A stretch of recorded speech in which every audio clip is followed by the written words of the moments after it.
I ordered. All right, I will call the regular Ridgway Town Council meeting to order. Wednesday, December 8th, 2021, the last council meeting of 2021. Welcome, everybody. And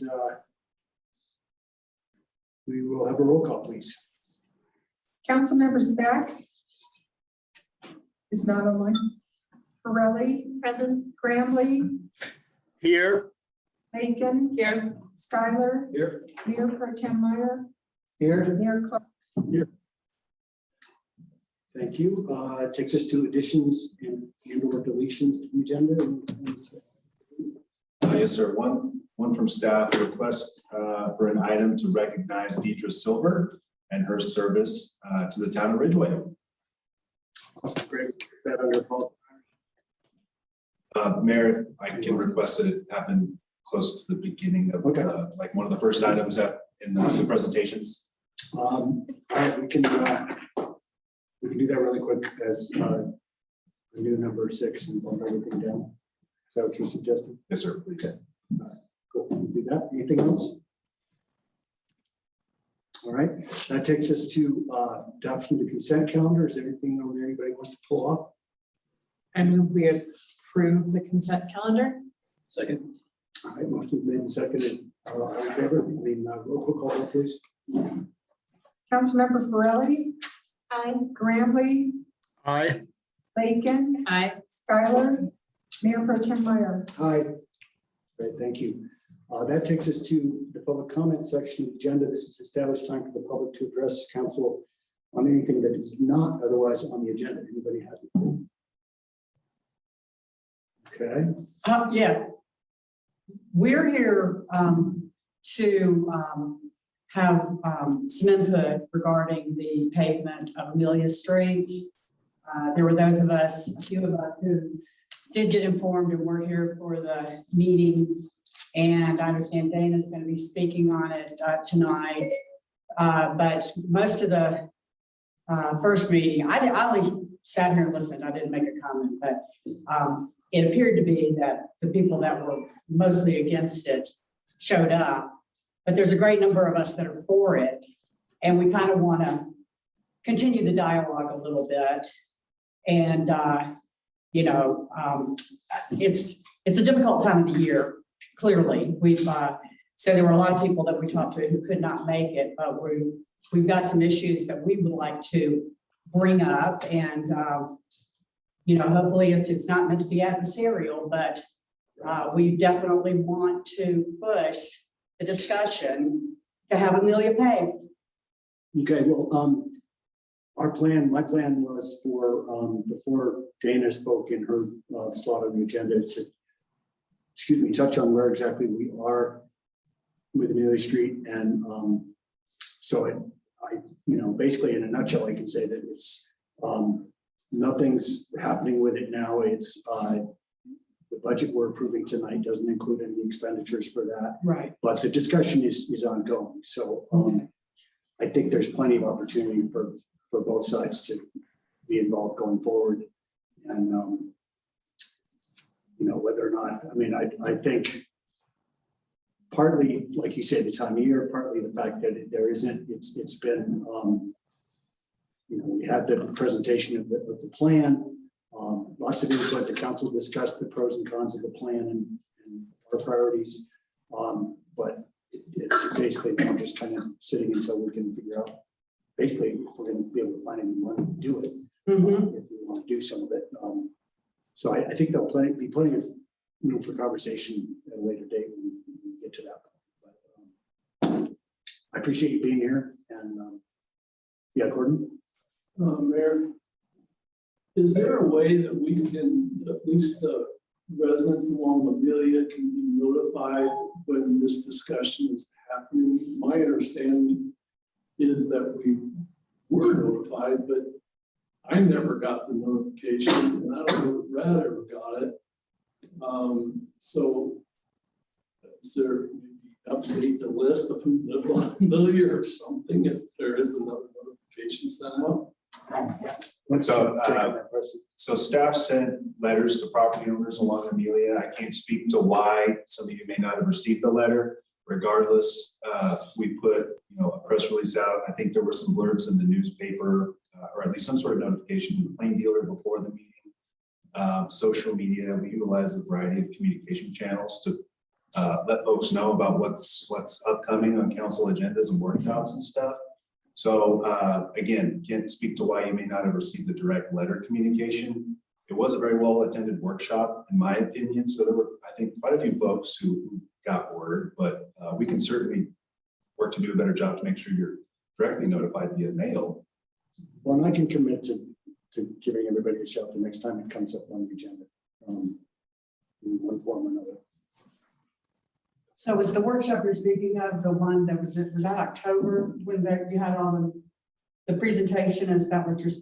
Yeah. Right. Okay, The town Workshop. right. It was a workshop on that, Okay. just on me.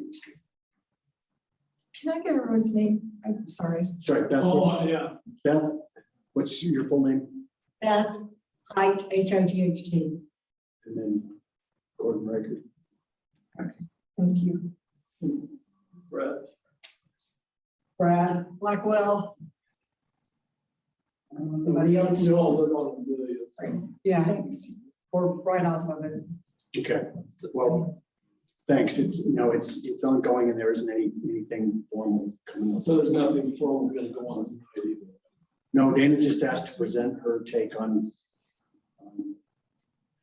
bigger issues around it. So we'll see. And, it'll be, we have a long agenda tonight, so I want to keep That's fine. keep things moving. But when she speaks, there'll be an opportunity for comment then too. Anything else? Danelle, just so you know, we just are at the public comment section of the agenda for people to address council and anything that's not otherwise on the agenda. So if we plan to Thank you. do that, now's the time. No, Okay. I gathered. Thank you. so Okay, much. good. All right, hearing nothing else on that, we will move on to public requests and presentations. The first one is a fun one that we haven't done in a couple of years.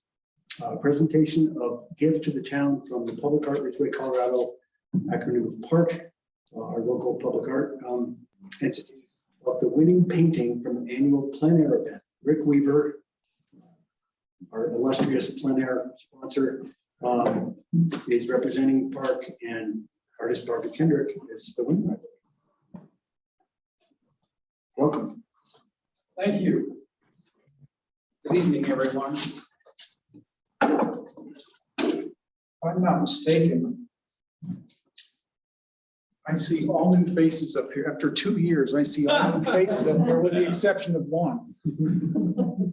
There's one holdout, one old one. One will hold out. You just can't get rid of him. So Couple. anyway, about the plein air event, we did not do it last year because of COVID, but they came back this year. It was another rousing success. Had great, perfect weather for like the 9th year in a row, which is remarkable for October. And so it went very well. It's a great day. And the winning artist, Barbara, would you come up, please? Is Barbara Kendrick, an immensely talented local artist who lives up in Pleasant Valley. And she is the first 2-time winner of this event. She has one of her paintings already hanging in the hall. This one will follow in a few days. We'll get it up. Lovely. It's the winning piece. Pretty nice, huh? Yeah. For about 5 hours of work. Are you kidding me? I don't know how long it took you to do this. Is that from just below the eagle? It's right. Near the river somewhere. It's right where the picnic area is. It's one of the grassy areas down below the eagle. So thank you, Barbara. And I want to read, I just want to read the plaque that's going to go with it. Fall Fantasia, paint pastel by Barbara Kendrick, winner 2021 Paint in the Park plein air event, presented by Park to the town of Ridgway, November 10th, 2021. This is from last month, which we didn't quite make, so we postponed it to here. So it is yours in perpetuity. I hope you like it. It really is an amazing, amazing piece for one day's work. I mean, I don't know how you do it. I don't know how any of you do it for that matter. So it's all yours. Should I give you one?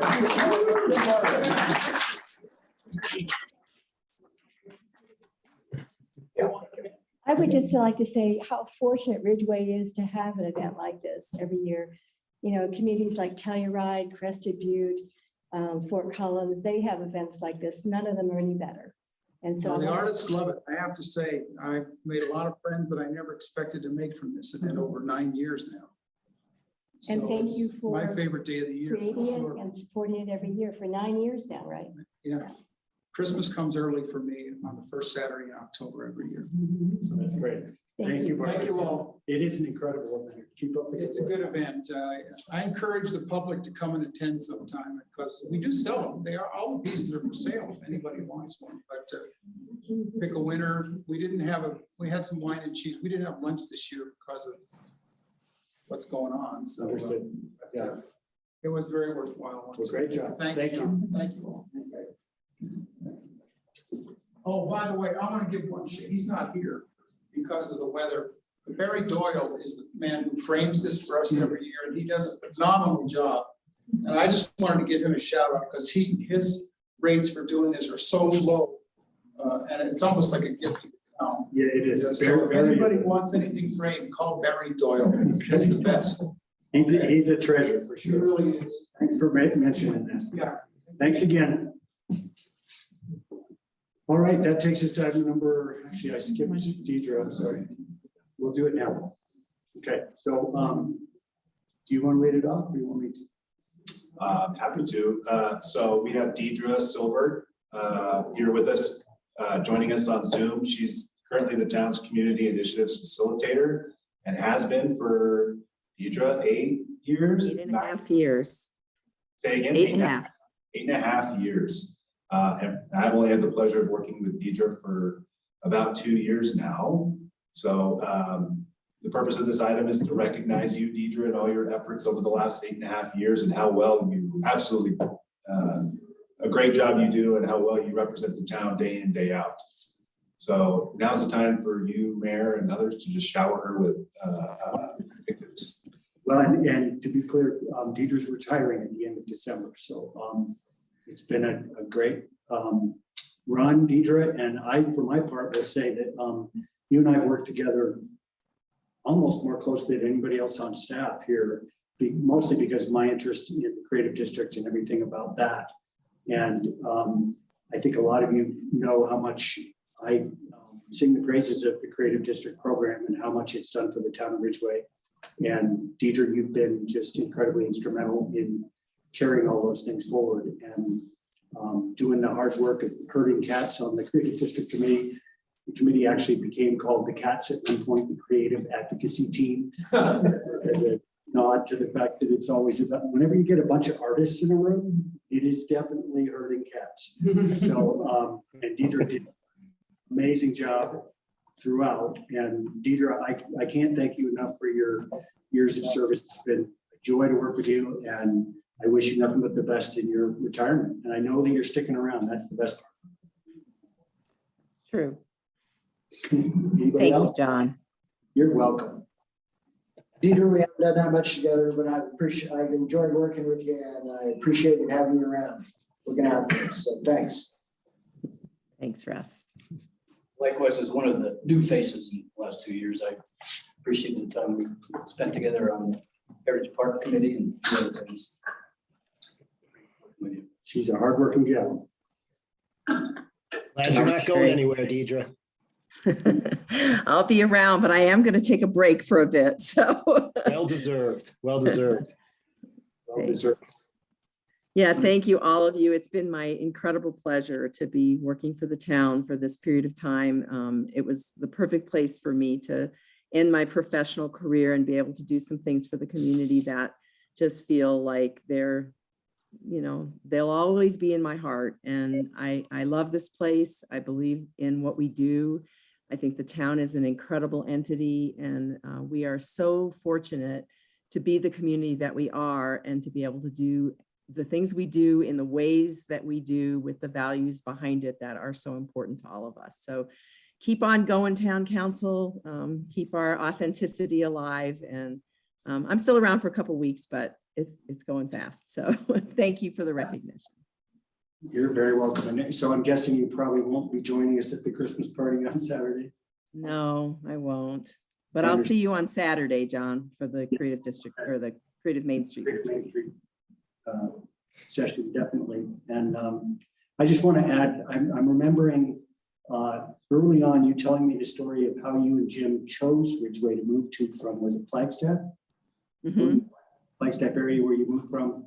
And I think it was that you read either our vision or our mission statement and how it talked about how important community is and how that spoke to you. So I think it's really a great statement about what Ridgway is all about and the kind of people we attract and have attracted for decades now. So thank you again. Thanks, Deidre. You're welcome. All right. With that, we'll move on to item number 7, which is presentation on the 2022 San Juan Rural Philanthropy Days and the request to express interest in serving as the host community for Rural Philanthropy Days conference from June 7th through 9th, 2022. Is Nellie on Zoom? She's on Zoom, and I'll go ahead and introduce the item, Mayor, if that's okay. Uh-huh. So the town was recently approached by the Community Resource Center about the idea of Ridgway serving as a host community for the 2022 San Juan Rural Philanthropy Days Conference. I believe we have Nellie and Rebecca with the Community Resource Center here on Zoom to present more information about the conference, benefits of hosting, requirements of the town, and then to answer any questions you all have about that. Staff has prepared a letter of intent or interest in hosting the conference if you all collectively decide to move forward with that. So with that, Nellie, turn over to you. Fantastic. Thank you, Preston. It's an honor to be here. I do have some slides that I can screen share. I'm going to pull those up right now. And I believe Preston should have these as well available in PDF for town council to review. Can I get a thumbs up from the Zoom folks? Can everyone see these slides? Wonderful. All right, good evening. Hey, Nellie, give me 1 sec to bring it up on the screen. No, 1 sec. He's bringing it Yeah. up here. Perfect.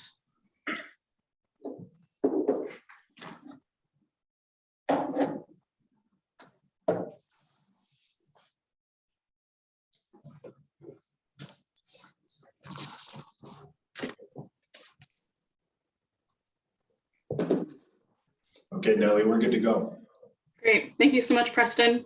Hello, everyone. Good evening. My name is Nellie Stagg. I'm Senior Program Director with Community Resource Center. I'm so excited to talk to you all about the opportunity for Ridgway to be the host community for the 2022 San Juan Rural Philanthropy Days Conference. Community Resource Center, the organization I have the pleasure of working for, we're a capacity building nonprofit. So we're based in Denver, but we work statewide to support nonprofits, community groups, local governments to do their good work better. We create opportunities for networking between nonprofits and the funders who can resource their great work. We provide skill building trainings and opportunities for nonprofit staff, local government staff to become better grant writers, better at community engagement, you name it. And we're always working as well to bring communities together, to build stronger networks, particularly in our rural communities. And we have a host of different ways that we support nonprofits and community groups across the state, which you can see on this slide. But today I'm going to talk about our Rural Philanthropy Days program. I'm honored today to be joined by a couple members of our local steering committee for this 2022 San Juan Rural Philanthropy Days conference. We've got Carrie Andrew, Director of Lone Cone Library, waving on Zoom. Carrie is one of our co-chairs for the steering committee. And it sounded like Danelle is in the room as well. Danelle Hughes Norman is going to be our other co-chair for the steering committee. San Juan Rural Philanthropy Days is a regional event. You can see the names here of the about 20 folks from across the region who are working with us to plan this conference. And we are still recruiting. So if any town council members or anyone else in the audience is interested in getting involved, there is still time. And I believe Preston mentioned as well, but Rebecca Gorell, Community Resource Center's Chief Program Officer, is also joining us over Zoom. So welcome everyone. So what is Rural Philanthropy Days? Rural Philanthropy Days at its core, or RPD is the acronym you'll be seeing on these slides. It is a 3-day conference that is planned with and by rural communities. So for 3 days this June, there will be about 300 individuals gathering together for 2.5 to 3 days of programming. We anticipate there being about between 40 and 60 individuals representing funding entities. So community foundations, statewide family foundations, government agencies, federal funders, you name it, all converging together with hundreds of nonprofit professionals and local government leaders to make some wonderful things happen. RPD is a program that Community Resource Center runs. We do it regionally. So we've taken 52 rural counties across Colorado, broken them up into 8 regions, and Ridgway falls within our San Juan region. So within each region, a conference comes back to that community once every 4 years.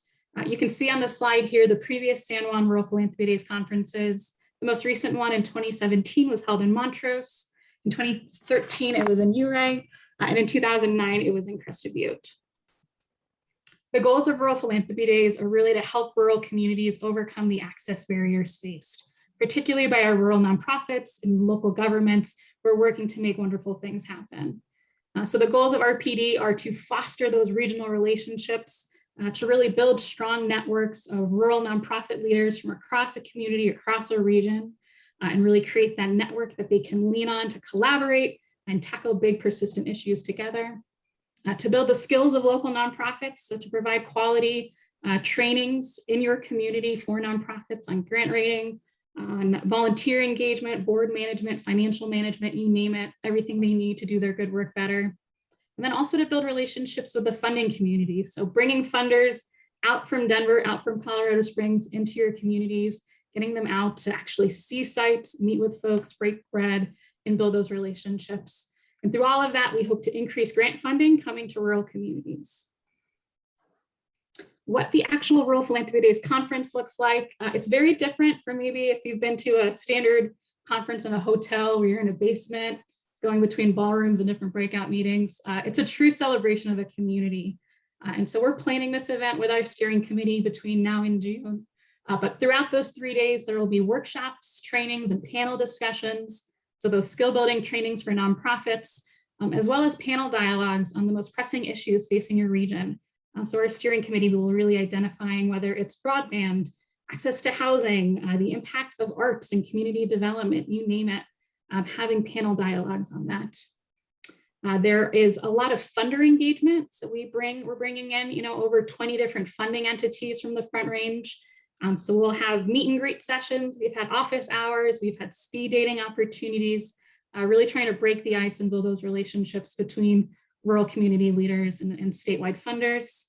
And part of that are ample networking and social opportunities. So we have had, this is a picture from the most recent conference in Canyon City. There was a lovely happy hour at a local vineyard. Just wonderful opportunities for folks to really build relationships and network. Increasingly at RPD, we've seen the importance of really deep cross-sector conversations. So the photo on your left here is a photo of a local government panel from San Luis Valley Rural Philanthropy Days, really recognizing the intersections between our nonprofit sector, our local governments, and the funders who are seeking to support this work, and really engaging local government in these dialogues. We've had some fantastic tours and immersive learning opportunities. I'll mention there's a lot of excitement on our steering committee of, while we're hopefully based in Ridgway, also bringing some of our funders and nonprofit leaders out to the West End, up to Norwood or Nuclear Natarita, who might lack the capacity to host a full conference, but still have the opportunity to tell their stories and bring folks out. And RPD is just a whole lot of fun. I love my job. RPD is a highlight of the year every year. And we see folks coming back each time it's in their region because it's just a wonderful celebration. And through that, we're really reaching our goals. So we're seeing stronger relationships built between nonprofits in the region, stronger relationships with funders. They have a better understanding of the needs of your community, and therefore we see increased funding going to the regions. There are 8 core statewide funders of the Rural Philanthropy Days program. They support our work. They come to each conference, and they're joined by their peers from over 20 different funding entities that will be coming to the conference. Again, we're expecting, over 50 individuals who are program officers, development directors, you name it, folks representing really all of our state's leading funders. And we love some data. We have some wonderful data here. When RPD was founded in 1991, only 3% of foundation grants were being awarded to rural communities. So back in the early 90s, 97% of funding was going exclusively to Front Range-based nonprofits. This is some data from our core funders of RPD we've been tracking longitudinally. And we're seeing now that over 21% of their funding is going directly to rural nonprofits. So that is a tremendous impact that's been made over the past 30 years.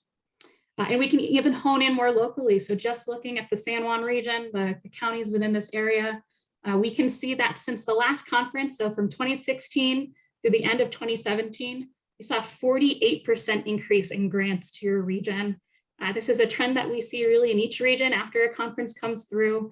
It's a great litmus test for us that this is working, that funders are getting increased exposure and understanding those needs, and that more nonprofits are feeling comfortable in actually making those requests for funding. Just to give you a scale, some scope of what this looks like. So the 12 kind of core funders alone gave more than $36 million to San Juan nonprofits from 2009 to 2019. So some huge opportunity here. I have up on the screen just some data from previous conferences. So just looking at the last two, the 2017 event in Montrose was wonderful. There was about 280 individuals there. There's over $40,000 raised by that steering committee in cash and in-kind contributions to support the conference. There's about 30 steering committee members. Back in 2013, it was a slightly larger event before we kind of redistricted slightly and changed what our regions looked like. And there were over 400 individuals who attended that conference in Ridgway. So what are we looking at in 2022? We have gathered together our steering committee, and we're still recruiting. We just had our first meeting with those individuals. We'll be coming back together in Ridgway actually for our first in-person meeting in January. And we'll be working with that team to plan the conference for June 7th through 9th, 2022. We have been having conversations with regional partners. I was lucky enough to have a couple conversations even with Deidre and Preston. And from across the region, it's really feeling like Ridgway is the ideal community to host this event. It feels like the right time for Ridgway. I'll talk in a minute about the resources that you all have available that just really feel like perfect for this opportunity. And as I mentioned earlier, there's excitement on the committee as well. If Ridgway is the host of having an opportunity for a tour over to the West End as well. So while we're in the area, they're bringing funders out to that area as well. I provided Preston a couple of weeks ago with a document that has kind of the overarching requirements for a host community. There are some bare expectations around facilities. So just having spaces that can accommodate 300 people. We're quite creative with Rural Philanthropy Days. We have been in beef barns, at the 4-H. We've had wonderful events just in the middle of town in a park, bringing in tables, chairs, and tents, utilizing school facilities as well, you name it. So feel pretty confident from my conversations with Preston and others that Ridgway has those facilities, as well as looking at lodging. So feeling confident with both the lodging options in Ridgway, also Montrose and Ridgway being a short drive away, that there's ample lodging needed for folks coming in from out of town. The other requirements that we look for is some buy-in. We like to see some volunteers potentially serve on that steering committee. The kind of endorsement of town council this evening would be a huge step for us as well if that supported the event in the community. We will be fundraising for the event, so that the 20 individuals on that steering committee and community resource center, I'll be reaching out to all governments across the region, so towns and at the county level as well. So we will be making an ask, and that can be a combination of in-kind or cash, but it's just a great way to support the nonprofits in your community. And then getting the word out, making sure that everyone in your community knows that RPD is coming, that they're excited for the conference. Those are kind of the main expectations that we have of any host community. And they're met by ample benefits as well. So what I have here up on the slide, the host community is really put into a spotlight for the funding community. This might be the first time that a funder is actually staying in Ridgway. They have the opportunity to tour many of your facilities, meet with local leaders, and really build some wonderful memories from the conference in your area. And it's a great way to highlight local needs, just from that first steering committee meeting, talking about the fantastic housing that's popping up all over Ridgway, the great work that you've done with your creative district as well, and showing what you've been doing for kind of revitalizing and energizing Main Street and your local artist community. It's a great opportunity to highlight your successes and also where you're looking maybe for some additional partnership with those funders. It does provide a boost to the local economy. We always track. There is the local spending that we do of renting out, chairs or tables, spaces, venues, as well as we really try to use local vendors for food, entertainment, you name it. And then folks are always walking around Main Street, buying coffee, popping into local shops. So there is a little bump to the tax base as well. It's a fantastic opportunity really to assert the value of the nonprofit sector within your community. So highlight the great work day in, day out that local nonprofits are doing for Ridgway, the county. And it really is the process of planning the conference and then the event itself. We see that communities are really strengthened in the relationships between nonprofits, local governments, and individuals in that community. And they really emerge from that host opportunity, a strengthened community. So that is what I have prepared for you today. Would love to take any questions you have and open it up for any comments from my colleagues as well. Great, thanks, Nellie. Anybody have any questions for her or for staff? I think it seems like a great presentation. Yeah. I think as long as staff feels confident that we have the resources to host, I think it's a great opportunity for Ridgway to show off what's wonderful about our community.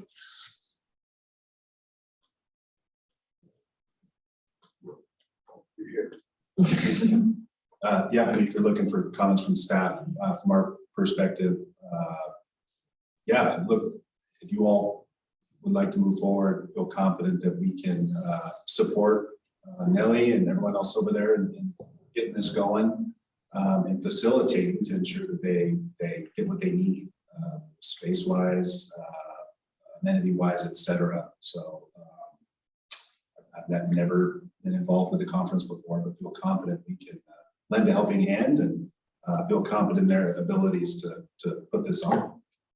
I've always heard great things. I know that when it was in URA, it was very successful. I think it'd be kind of a nice little feather in our cap. Personally. Yep. Do we need a motion?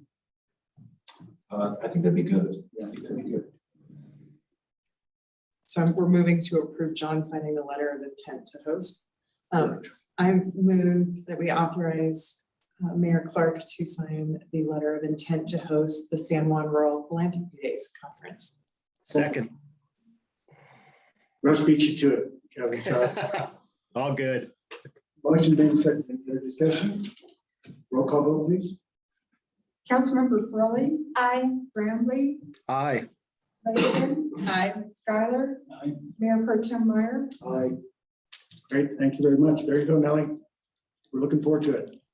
Wonderful. Thank you all so much. Really excited about this and appreciate this vote of support. Thank you all. Thank you. Nellie, have a great holiday. Thank you, you as well. Take care. All right, that moves us on to item number 8, request to use the town parking lot adjacent to the library for parking during this drawing event on January 8th and 9th, 2022. It's got your name on it, Dan. It does. We've been approached by one of the representatives from the ski joring asking if they can use the parking lot behind the library, which is the town's parking lot, for overflow parking. They also are looking at having a shuttle that would run between there and the fairgrounds. They've done it before. Okay. Have they asked about water yet? Any water that they would use would probably be over at the fairgrounds, and they would be talking about the fairgrounds. Okay. Because they've made snow in the past. I know it's looking pretty Oh, in terms of making snow. no, they haven't. Okay. I know the guys in the past have brought them snow when they cleaned up our streets, but I don't know. about Maybe we'll get some this weekend. We can actually get started. I think 2 or 3 years ago, they made snow. Mhm. When is the event? What's that? When is the event? 7th and 8th, 7th and, no, 8th and 9th, 8th and January 9th. 8th and 9th. Oh, January. Yeah. I think the ski touring event brings a lot of people to town, and it's a different crowd than we bring with a lot of other events. And they've been, I think, a good partner to town. So I think sounds good to me. I agree. They had public participation. Right? They held it, but it was no public promoted. That's right, it was televised Yeah. last year, so I don't think you can attend unless you're actually one of the competitors. It'll be open to the public this year. That's why they need the parking. Yeah. Does anybody have any problems with the request? No. All good. All good. Okay, I think we probably need a motion. Move to approve the request to use town parking adjacent to the library for the ski touring event, January of 2022. Second. Motion made, second, any other discussion? Roll call vote, please. Councilmember Pirelli. Aye. Bramley. Aye. Lakin. Aye. Skylar. Aye. Mayor Pro Tem Meyer. Aye. Great, thanks, everybody. That brings us to item number 9, presentation of the Uncompahgre River Corridor Ecological Assessment and Recommendations Report and the River Channel Characteristics Technical Report from DHM Design, Loaded Hydrological. Preston, you kicking this off? I will do that. Thank you, Mayor. So earlier this year, I think back in July, the town retained the services of DHM Design to prepare a river corridor assessment. So they could prepare and present a comprehensive analysis of the existing ecological communities and their current condition within the Uncompahgre River corridor through the town of Ridgway. DHM's ecological services staff, they've completed a comprehensive site analysis to evaluate the existing ecological conditions, the opportunities and the constraints as they relate to current and future management of the river corridor again through town.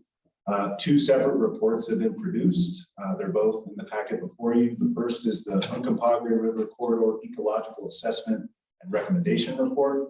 The second is a River Channel Characteristics Technical Report. The information included in both of them is intended to guide decisions for ecological management and recreational use within the area that has been assessed. So we have folks with DHM Design here with us tonight to present the assessment goals, the data they've collected, and then provide some short summaries from both reports. So with that, I'll turn it over to either Ashley or maybe even Jeremy.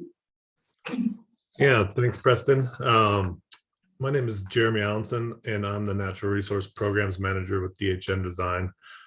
We're a landscape architecture, environmental planning firm here in Colorado, based in Colorado, and Bill Hobitzel is online as well, and he works with Loaded Hydrological, who they do river assessments, and they were working with us on this project to evaluate the in-stream functional assessment for the river corridor.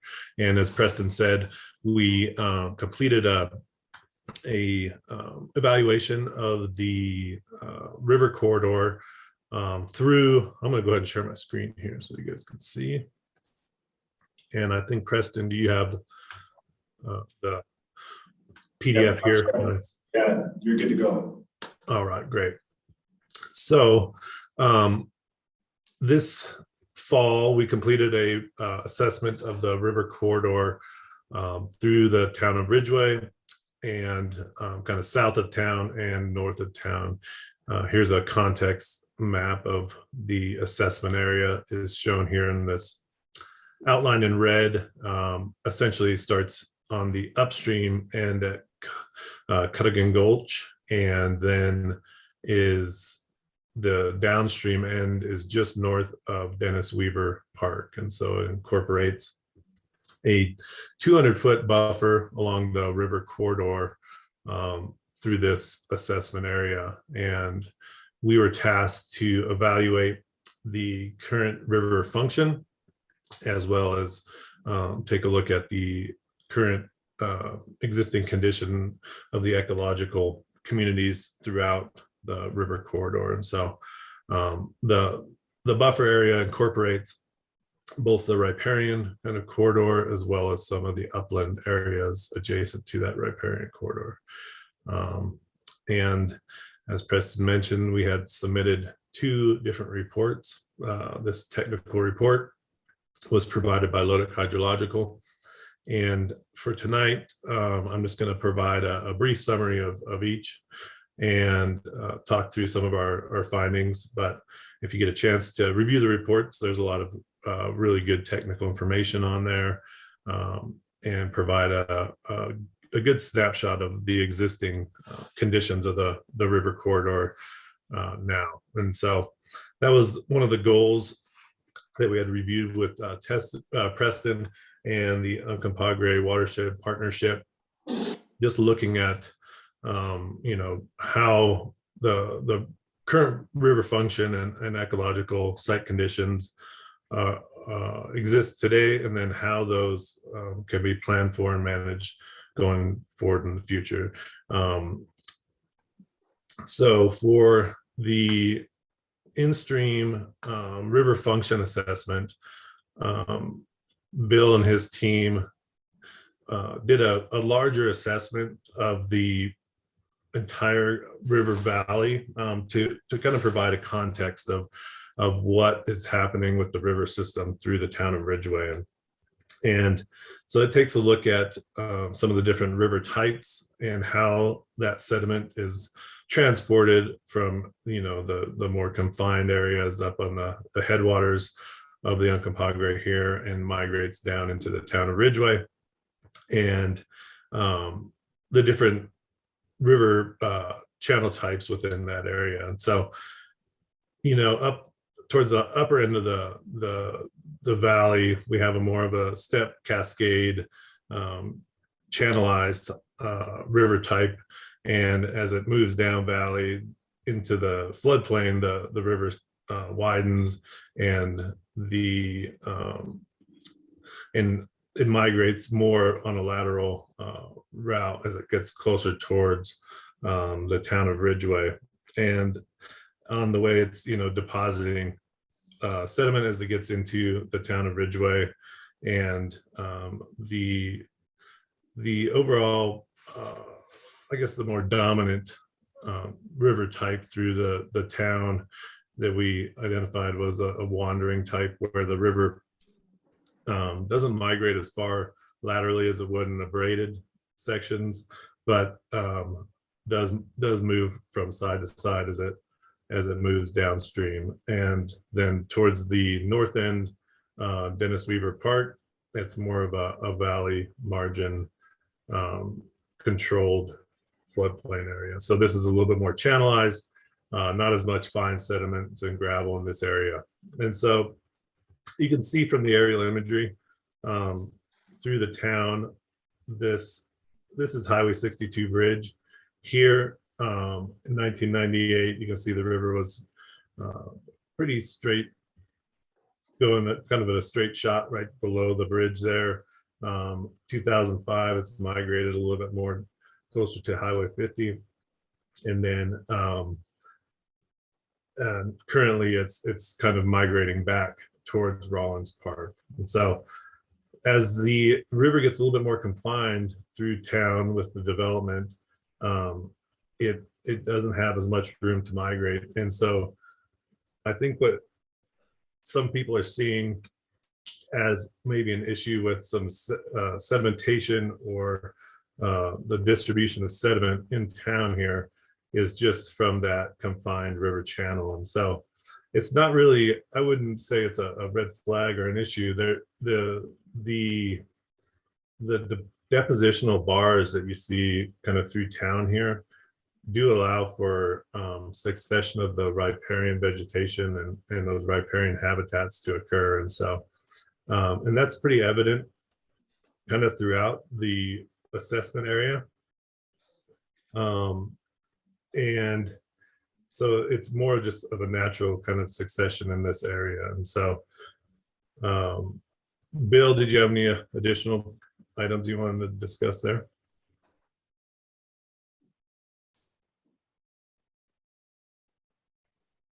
Thanks, Jeremy. I think that's a great summary. And I think overall, one of the big things that we want to or try to talk about in our report is, this is a really transitionary segment of river where it's transitioning from braided upstream to this confined reach downstream. And although there's this kind of human tendency to want rivers to be single threaded, a single channel that meanders and it's kind of aesthetic and picturesque, the position where Ridgway is on the landscape doesn't necessarily support that kind of river channel as the natural channel. And for that reason, some of that, restoration work and reconfiguration that happened in the mid-2000s may not necessarily be a stable long-term channel type that's going to just naturally maintain itself over time. And so I think just educating people that when you see cut banks and erosional features in this area, a lot of times they're aesthetically kind of unpleasing and maybe unsightly, and it seems like the river is, out of whack or doing something it shouldn't be. It's not necessarily an unnatural channel process or an inappropriate thing. Humans may not like it, but it's not necessarily a river that's out of balance with itself. Thanks, Bill. And so the second item that Bill and his team were looking at and evaluating was the in-stream structures that he had mentioned briefly. And some of these structures have been placed in recent history throughout the river corridor. This is looking downstream from Rollins Park. And some of the structures are still functioning, but some of them are not functioning as well as others. And you can see as the river migrates laterally back and forth, it's difficult to keep these structure types functioning, keyed into the river, keyed into the bank properly, where you have the rivers eroding away on these backside of some of these structures. These boulder placements you can see here where there is some erosional activity taking place. And so over time, what could happen there is that, the river will continue to migrate back and forth, and it ends up leaving these boulders out kind of in the middle of the river. And so the report goes into more detail on evaluating some of these individual structures and looking at opportunities for potentially reusing some of these structures or relocating them, within the river channel to be more effective and where the river is at now. So, for example, this is down towards the water treatment facility. This is one of the ditch returns that comes into the river there, and potentially utilizing some of this infrastructure or some of this in-stream structure to protect that could be a recommendation for that area. And then the report gets into some specific considerations for infrastructure protection and some recommendations for promoting riparian habitat and in-channel ecological function. And so there's a number of recommendations around those two goals that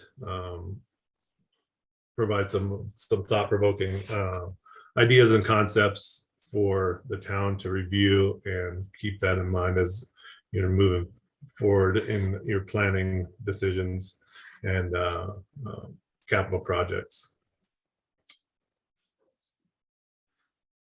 And so the second report and the second portion of the analysis was the ecological assessment and recommendations report. And this assessment looks at the riparian corridor outside of the stream channel, the riparian and wetland habitats, as well as the upland habitats through the river assessment area. And so we completed a pretty extensive desktop analysis and reviewed some of the existing documentation from the town, including the UROD and the Ridgway master plan, along with some other resource-centric data that we evaluated for the corridor. And so we completed a vegetative analysis for the entire corridor and mapped out the different vegetative types from the xeric kind of shrubland, sagebrush, pinyon juniper area habitat north of Ennis Weaver Park and kind of in that area along the trail corridor here, this riparian shrub habitat, some open water marsh habitat, as well as some high quality emergent wetlands. And in general, there's a good diversity of habitat types throughout the river corridor as a whole. It's a little bit more untouched, obviously, in this northern portion of the assessment area.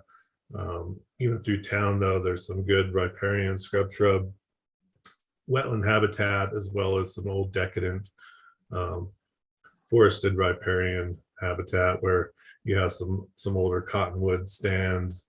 And as you get to the south side of town, again, there's some high quality emergent wetlands as well as scrub shrub wetlands, but a good diversity of habitat types for wildlife, and just a pretty wide buffer along the river corridor there exists as is.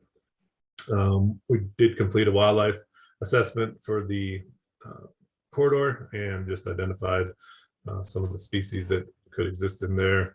There's a discussion on just some of the utilization of the habitat and some of the protection recommendations for that in the report. We also evaluated the noxious vegetation within the assessment area, and it made some recommendations in our report for that control. That was probably one of the bigger issues that we saw from an ecological standpoint, was not an extensive amount of noxious vegetation, but there is some areas where there's definitely areas that you would like to look at to do some more control on those locations. And in reviewing the town documentation, you do have a robust weed management plan for the town, and I think it can just maybe a revisit of that, and some future planning for those locations would be very beneficial to control that before it starts to spread. The report identifies some restoration opportunities throughout the assessment area, and they're focused around some wetland creation, riparian enhancement, and habitat preservation. And so we've mapped a number of locations in the assessment area that the dominant being preservation of some of the higher quality habitat that we saw. And then we identified some locations for riparian planting and bank stabilization, and just overall slope stabilization, as well as location for wetland emergent marsh creation. And the goal was to provide some example locations and potential project locations that then could be utilized down the road in different locations throughout this assessment area. There's a number of public parcels and private parcels in here, and so our recommendations for the most part are on the public parcels to start here, and then maybe in the future, talking to those landowners, there could be some opportunity to work with them on some other projects. And so one of the restoration opportunities that we identified was this existing marsh. There's an existing marsh that was built on the BLM property. And this was done with some wetland grant funding, and it turned out great. It seems like it's a high value habitat type, and there's a location just north of Dennis Weaver Park on the east side of the river that has some hydrology already tied into that location, and we identified that as being a prime location for a similar type project. And then looking at a bank stabilization opportunity, this is just downstream of the Highway 62 bridge in Rollins Park here. The current bank is just this gravel, it's kind of a gravel and smaller sediment size class on the bank itself. And so we had recommended doing a riparian planting in this location and potentially doing some wetland benching. That would allow for this material not to move at a high water event, and also a little bit more of an aesthetic, the kind of pleasing. And then in the report, we also identify some grant funding opportunities, as well as some kind of overall recommendations for some of the different project types that we have provided or recommendations we have provided, we've identified as, potential for volunteers, so different consultants or the county or town staff. And so some general cost information based off of some recent projects that we've worked on, and then a list of different grant funding opportunities. And this table at the end of the report breaks this all down and has some of those different recommendations for those different locations. And that's it. Okay, thanks, guys. That's it's an impressive document. Lots of information, lots of great detail. I particularly like Bill mentioning the braided nature of the Uncompahgre. A lot of people, as he was saying, think that its appearance is somehow man-made or somehow made to look the way it is by human intervention. It's actually the natural way this, particularly a heavily sediment-laden river like Uncompahgre tends to go. So I think it's really helpful to point that out. And I just think there's a ton of great information here. Does anybody on council have questions for these guys? As somebody who's floated the river several times and some read on the report, pretty fascinating. Yeah. I think there's definitely some things to pull out of here and put on future 5 and 10-year capital improvements plans. I know we're approving the one for this next year tonight, so not necessarily for 2022, but thinking about weeds and restoration and all of that for the future. Absolutely. And there are a number of things that they had suggested that we actually saw as early as 2022. It's kind of tricky with us approving our final budget tonight, but I think most of those that they had on that list were relatively low cost. Somewhere in the $2,000 to $2,500 for initial outlay is what I saw. And we had already had some discussions about some of the noxious weeds and whatnot already. So some of that is overlapping with things that are already in progress. Right, I totally agree. There's no reason we couldn't tackle some of these things in 2022 for sure. Any other questions? Any questions in the audience, either here in the room or on Zoom for these guys? There were some red lines in one of the last pictures, and one of the red lines actually went into the highway. Maybe go down. That red line I is, wonder what those red lines. they're the project scope. That's the, Oh, okay. Thank you. that much of the property, each side of the river is included in the project review. Thank you. Does that make sense? Yeah.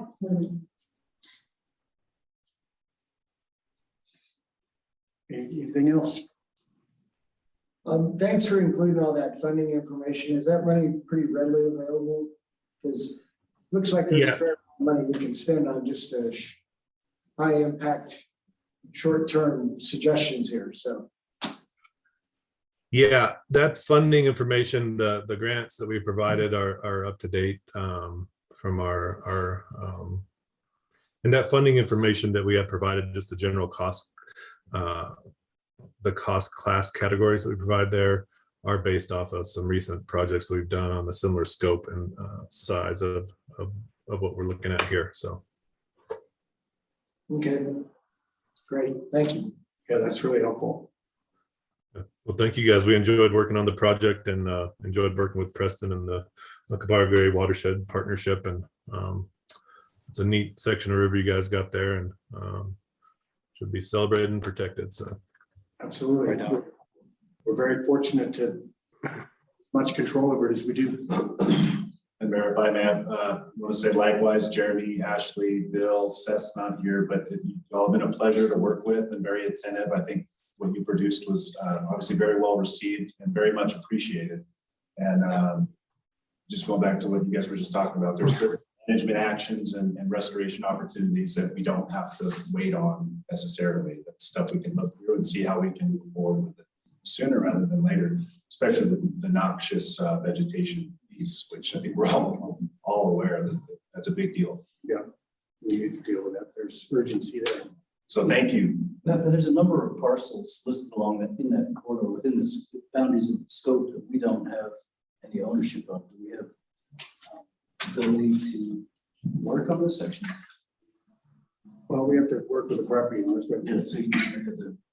talk to them and try and get their cooperation.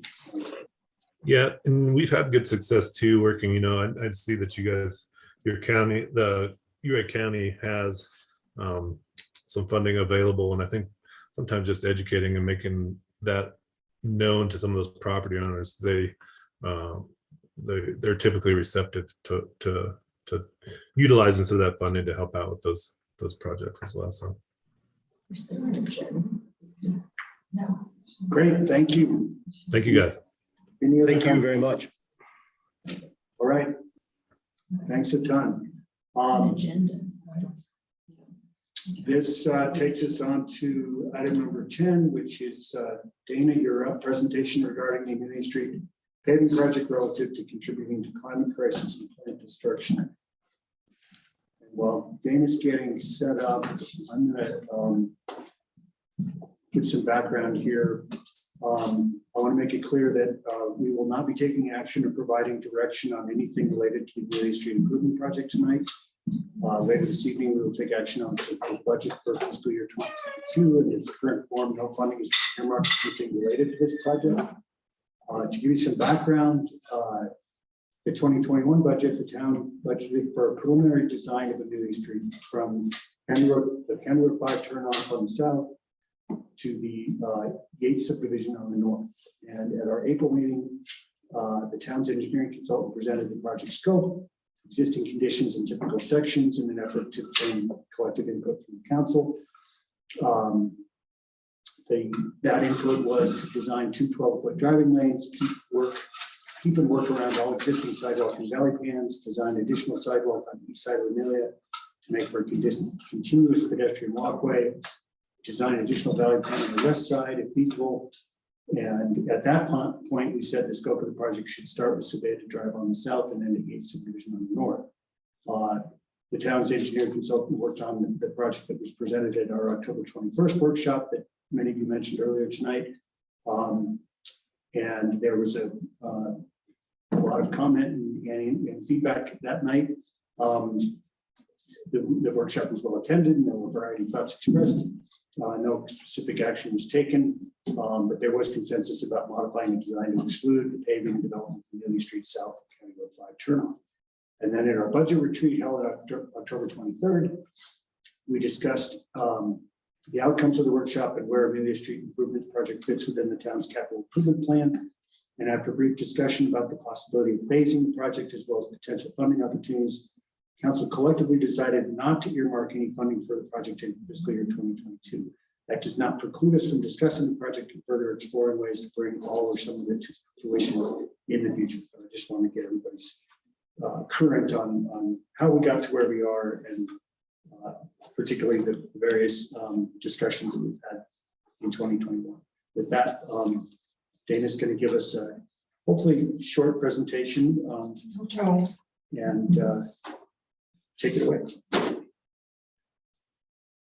I'm here speaking on behalf of a growing group of concerned Ridgway citizens. We're concerned about the character and the sustainability of our beloved town, especially regarding climate change and the perceived growth impacts. And we are a committed group and you'll be seeing a lot more of us, I'm pretty sure, in the future.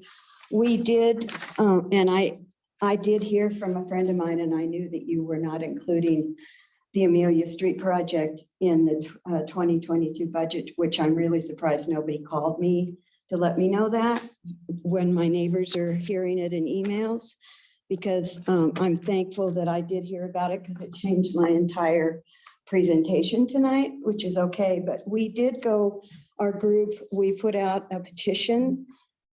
We sent it to as many people as we knew concerning the Amelia Street paving improvement project, excuse me. And I'm just going to pass these out. There were comments. I just figure you guys might want to read who commented that you don't know which person commented, but there's some interesting comments for and against, obviously, because we live in a community of differing opinions. And then before I get started on this presentation, I wanted to thank you all from the bottom of my heart, every single person here, for sending me this letter on September 21st, notifying me of the improvement project to pave Amelia Street. Because, would you pass to the next slide, please? Because I had just been focusing on the conservation easement that I'm doing on this property, and I wasn't paying attention to what was going on with my neighbors to the north, which is the town of Ridgway. And so when I got this letter, it made me turn around and go, what is going on in the town of Ridgway? It certainly doesn't seem to be going in the same direction I thought the town was going, because paving of a street that doesn't need paving, which is an emitter of serious carbon, putting all that concrete and asphalt on the ground has pretty much shocked me. So I just want to thank you all enormously. Next slide, please. Because this is what it did for me, and I am now a committed climate activist. Thanks to all of you sitting here. I really appreciate it. I've learned about GHGs, GCO2Es, CO2Es, TCO2Es, megawatts, gigawatts, carbon dioxide, methane, nitrous oxide, hydrofluorocarbons, 1.5 Celsius, which is actually 9 degrees Fahrenheit. Drawing down, just net zero carbon accounting and Armageddon. I have changed who I am. Thanks to you guys. I really appreciate it. I'm not going to go quietly into that night when I die, because I know that I will have at least tried to do something. Next slide, please. So I'm going to try to go through this really quickly, because now I realize you're not going to fund the project. Next slide, please. These are the reasons I think that you all gave in all the meetings that we had: dust, traffic, speed, pedestrian safely, and it's been on the books for 10 years or so. Next slide, please. This one, could you make it a little wider, please? These are what my group came up with as reasons not to pave. I'm not going to focus on them because I want to keep going. Next one, please. Next slide. I do want to focus on concrete, because this was something that was going to be in my presentation, since there's so much concrete being used everywhere in the world. Concrete is the second most used product in the world, next to water. It emits, its carbon emission is in twofold, because when it goes through the chemical process of changing the limestone into, what's the word, this little clinker, it has to be in a kiln that's heated to 15,000 degrees. So it takes the process of turning it into clinker, emits carbon, and the fossil fuel that's needed to heat the kiln is obviously a GHG. So I just wanted everyone to realize that concrete is a problem, and they're actually, well, it's later on. The next one, please. So concrete is 8% of the carbon emission into the atmosphere. It's because it's 8% of the deadly gases in our atmosphere. Next slide, please. So our group, that's okay. No, it doesn't matter. So we actually still have some recommendations, even though you're tabling this project, our group does. Next slide, please. I would like to table all paving, curbing, and guttering on Amelia Street until carbon sequestrant materials are available. They're actually on the market. They're actually using a carbon sequestering concrete in Hawaii now. As the concrete is hardening, it sequesters the carbon. So I think it's expensive right now, but everybody's working so hard to save this planet that I'm pretty sure the price will go down, just like with solar panels. Next slide, please. And we really think that you should be arboring, planting trees on Amelia Street. I think it would help with the dust. We really heard from people about the dust and the speed. And, it broke my heart to hear them. They were it really upsets them, the dust and the speed. And I understand where they're coming from and their other arguments. But the next slide, please. What everyone seems to agree will help is speed bumps. Even my son in London, who's a landscape architect with urban renewal, he said the solution is speed bumps. So I'm hoping that you might consider that. Next slide, please.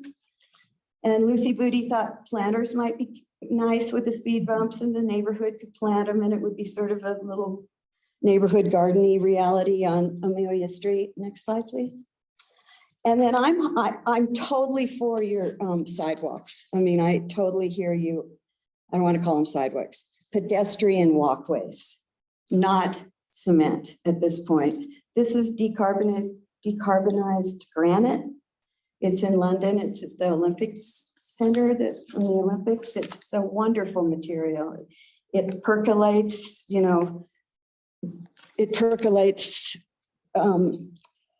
all kinds of, anything that would go into the river that we wouldn't want in the river, like brake dust and tire dust. Well, that would be on the road, but just any kind of chemical that would percolate in rather than run off if it was cement. And then since I thought this project was going to go through, my son, who's, like I said, a landscape architect, you could do that next slide. I don't want to go into this very much, but this is my property. And you were going to try to put the sidewalk on the east side. I'm considering the sidewalk on the west side. The fence would stay where it is on the road, and then it would go in 20 feet. That would be your right of way. That would take care of your right of way, and it wouldn't be in my conservation easement. And Steve House said he would help with this adventure path. It would be really cute. It'd be adorable. It'd also be ADA compatible.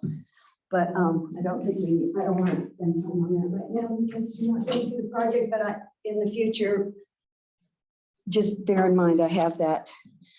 You can just keep next slide to plant a lot of trees. This is, and I'm assuming that you in this town are going to agree with me because this is in your master plan. Tree retention and replacement. Next slide. This is also in your master plan. Long-term growth. This is just saying that trees can bring down heat. You know that a place that heats too much deters rain from coming to it. So trees are, I don't know, we should be planting trees absolutely everywhere. Next slide, please. So this is the end of this arbor, not asphalt Amelia. Arbor the whole town of Ridgway, in my opinion. More trees, the better. Take that $3 million and plant some trees that you're going to put into a carcinogenic product on the ground and cover Mother Earth. So the next part of my, and I'm going to hurry through this because I know you guys want to go home. I wish I didn't have to. We in this town need a climate action plan. CAP. When I was here last time and you were doing the triangle subdivision and you were about to, I guess you're just about to approve it. And I heard that the entire development is electric. Praise the Lord. That is so awesome that everything is electric. I mean, that is exactly what we need to do everywhere. And then you can't require solar for this project. So some coal-fired power plant somewhere is going to, power that development. It should have solar on top of it. I don't understand. Next slide, please. So this is what a climate action plan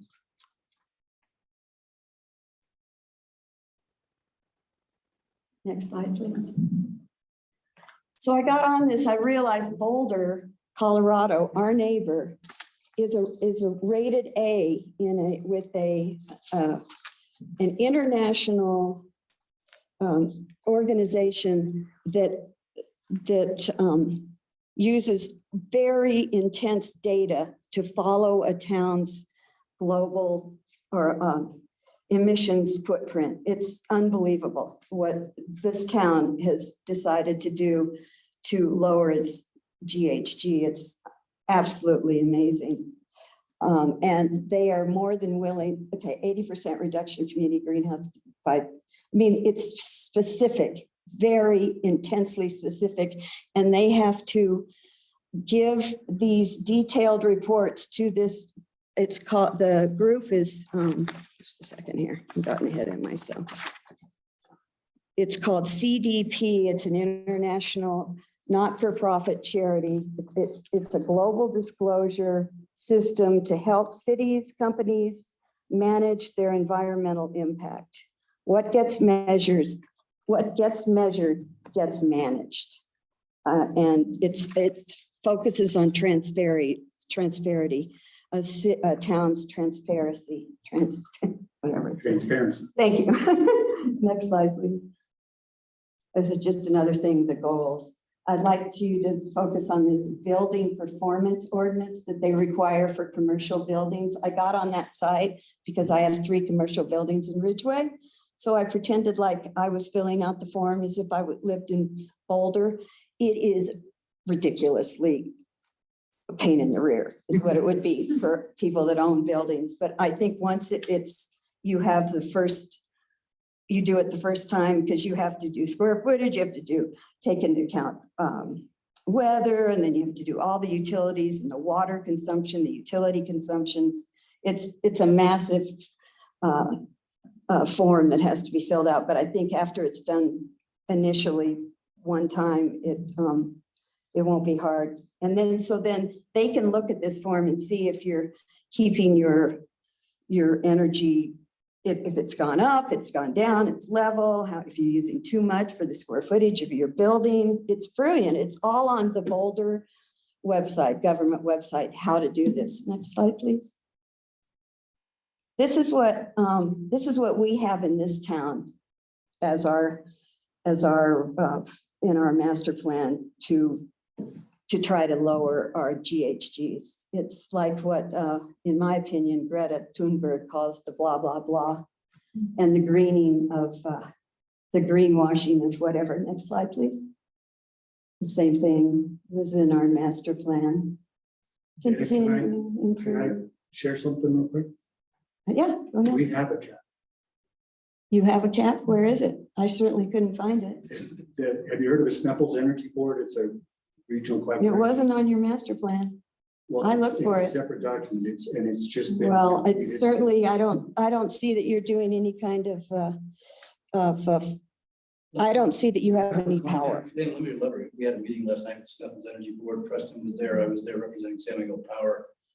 Ridgway is a participant in a regional climate action plan that has a number of goals. I'm just looking at it on the website. Good. I'll forward you a link to it. So you can- That's what I'm trying to share with you. Well, I hope it's different than what I'm reading here, which is, Thing with saying that this is the blah, blah, blah. In that same meeting where we approved the subdivision and said we can't require solar. yeah, I heard that. We said, the other part was, we need to investigate that in the next. Exactly. That's why I'm in front of you. I understand. What I'm saying is, we're telling We're on your you, side. we're on your I side. know you are. I know. But we need to get That's not how it's feeling. but we need to do more. I'm just trying to kick everybody's ass, including my own. You kicked my ass and got me going. Now I'm trying to kick your guys' ass, okay? I'm not adverse to what's going on. I'm just saying, this is, And all we're trying to do is educate you that this stuff is happening and you probably just weren't aware. So that's all I'm trying to share. Is that what this points to? well, I'm happy to hear that. Efforts like the cap that we've been working on with the Snuffles Energy Board between Uriah County and San Miguel County, and I can share the document. Well, good. I'd love to see it. That's And- awesome. And investigating requirements for all new construction to be net zero is part of our strategic plan to investigate. Well, I think it needs to be next slide, please. Oh, there's the other one. Update building codes. Continue to monitor development, blah, blah, blah. Okay, next slide, please. So 80% of emissions come from household consumption. So we can do so much in this town because most of what we are doing is building homes and multi-homes, multi-family developments. Next slide, please. It's pretty scary. Next slide, please. I'd like to be an A designated town, wouldn't you? Okay, awesome. And next slide, please. I mean, the transparency needs to be upgraded, okay? I mean, you're just telling me things that I didn't even know existed, and that sort of shows there's the transparency might need a little bit of polishing. Next slide, please. I think we need a sustainability committee in this town. I don't know if do we have one, and I don't know about it. Nobody's told me about it. They had, this came from Salida. And that's a small town, and they have a sustainability committee they just set up, and they're going on the, they're using Aspen as their model. Aspen has met his goal, have met their goal. They wanted to be GHG neutral by 2020, and they did it in 2019. It was pretty impressive. Or we create an environmental board. I don't know. Do you guys have an environmental board I don't know about? We're a member of the Sniffles Energy. And we are also a member of Colorado Communities for Climate Action. Okay, what does that do? That is an advocacy group that looks for mostly change at the state level, changing some laws. We had rules around recycling restrictions in the state and advocating for air quality regulation at the state level. And we're part of a collective. I think we need a local committee, a Ridgway committee to focus on issues in Ridgway instead of jumping on a big. In fact, though, the Colorado Communities for Climate Action is able to achieve a lot because we are a member of, I believe it's over 30 communities now. Good. So we're able to leverage, you know, more than just Ridgway's voice. Ridgway saying, this is what we need. It is Ridgway, it is Town of Mountain Village, it is Town of Telluride, it is San Miguel County. So we're able to do that collective action. And what have you done collectively? I can, again, give me your email and I will forward you some of the emails of what CC4CA has accomplished. Or why don't you put it on the Ridgway website so I know what the hell's going on? Honestly, I looked through that whole website. This is all new to me. So you need to be a little more transparent with the community. Okay. All I can say is we're not the trying to website. be obtuse or, I mean. I'm not saying you're trying to be obtuse. I'm just saying you're not transparent enough. Don't be so, I'm not attacking you. I'm part of you. I'm in the community. I'm part of this. I'd want to see. Accusing us of not doing stuff, but we're trying to share that we are doing stuff. I think that's what you're hearing up here. Like is that we're feeling attacked. It feels kind of crummy to see a 40-slide presentation. Could I see the next slide, please? So these are some things I thought could happen. You could electrify the school buses. You know, I'm trying to put a solar power water treat. I'm trying to do solar power up by the water treatment plant. You guys could take some of that $3 million and we could do a solar power up there, and that would be awesome to solar power the water treatment plant. I've got the land. I'll give you the land. You just help me get the panels up there. I think that there should be a mandate that all developments are powered with solar in this town. I know that's really kicking the ball way forward, and that they should be built with green materials. Next slide, please. And my last slide, and I'm through.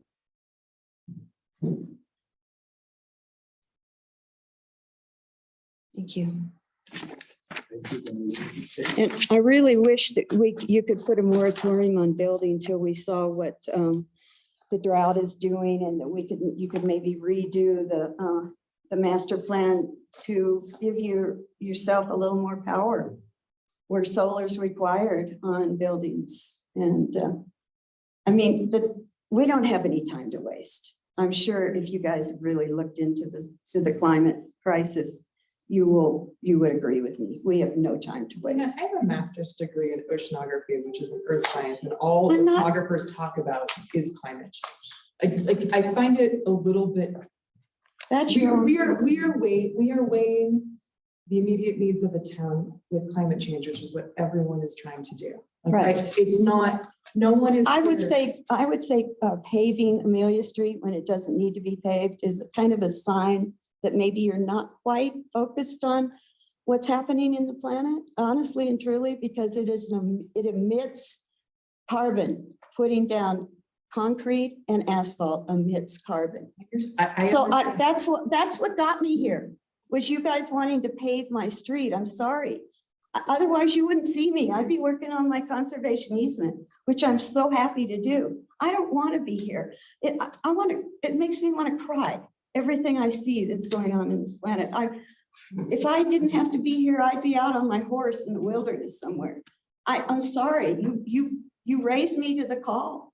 I'm not attacking you. I'm trying to get you moving, get us all moving.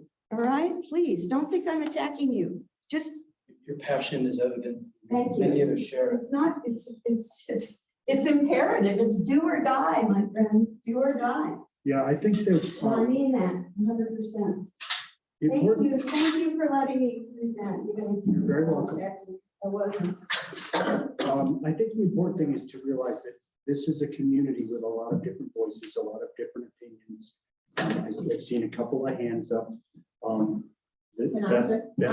Beth had her hand up first. I apologize. I can't hear you, John. Beth had her hand up first before you had your hand up. Okay. You had some. And wait, Beth, hold on. This isn't an adversarial thing. I don't want it to be. No. Address us, please. Oh, okay. Dana presented some great concepts for the future. But the one thing I do not understand is her opinion over the fact that Amelia does not need to be paved. Now, pavement doesn't have to be the only way to go here, but you've already. My question is, at present, this is an assumption that we are grading that road and putting mag chloride down. Now, how in the world is that status quo situation a better alternative than moving forward with a more efficient, cleaner way to commute up and down the move? I mean, I have not done the research that Dana has, but mag chloride is nasty. Nobody's going to argue that it's not. And so, and Amelia, this was a terrific storm that we had to reiterate. That place is mud soup up there. I mean, things are draining off, left and right. And I just don't understand how that is acceptable and making some level of improvement for, the environment, the air quality, the access to the school. I mean, I've lived in pretty rural areas. Most schools have a great access of sidewalks and streets for elementary school children. And in addition to that, if you put these sidewalks or walkways or whatever, something, you will get more people out of their cars and on pavement, or while utilizing that anyway. So, I mean, this is does need to be a collaborative effort, but the one thing that I don't understand is that Amelia Street's a freaking mess, and it's a highly traveled road, and I just don't is there, how long does it take to reach where Dana wants to be? It seems like there's aspects that could be done, and I think, just for the record, I know that a lot of people don't even feel like it's necessary to go past County Road 5. I'd be okay with that. And it seems logical to maybe divert that traffic more up there than continue, because I live in La Ranch. So we see these people circling in around, especially in the fall and in these seasons, just, lost and wondering where they're going. So, I mean, there's a way to make this better, but status quo is got to be improved in one form or fashion. You know, and I just, you know, I know it's part of the master plan, and, you know, I know it started with the railroad, and then Amelia was designated. And I can't even imagine railroad not being unpaved and a dirt road still. It'd be a mess. So, you know, with all these projects, whether it be railroad, whether it be up Clinton, you know, I sat there and got a front row seat for that because I was at, you know, the building that burned down for 4 years. There was I guess there's always going to be opposition, but to me, those improvements they're just fantastic. I mean, it just shaped the whole character of the town right where you needed it to be. And this seems like it's just part of it.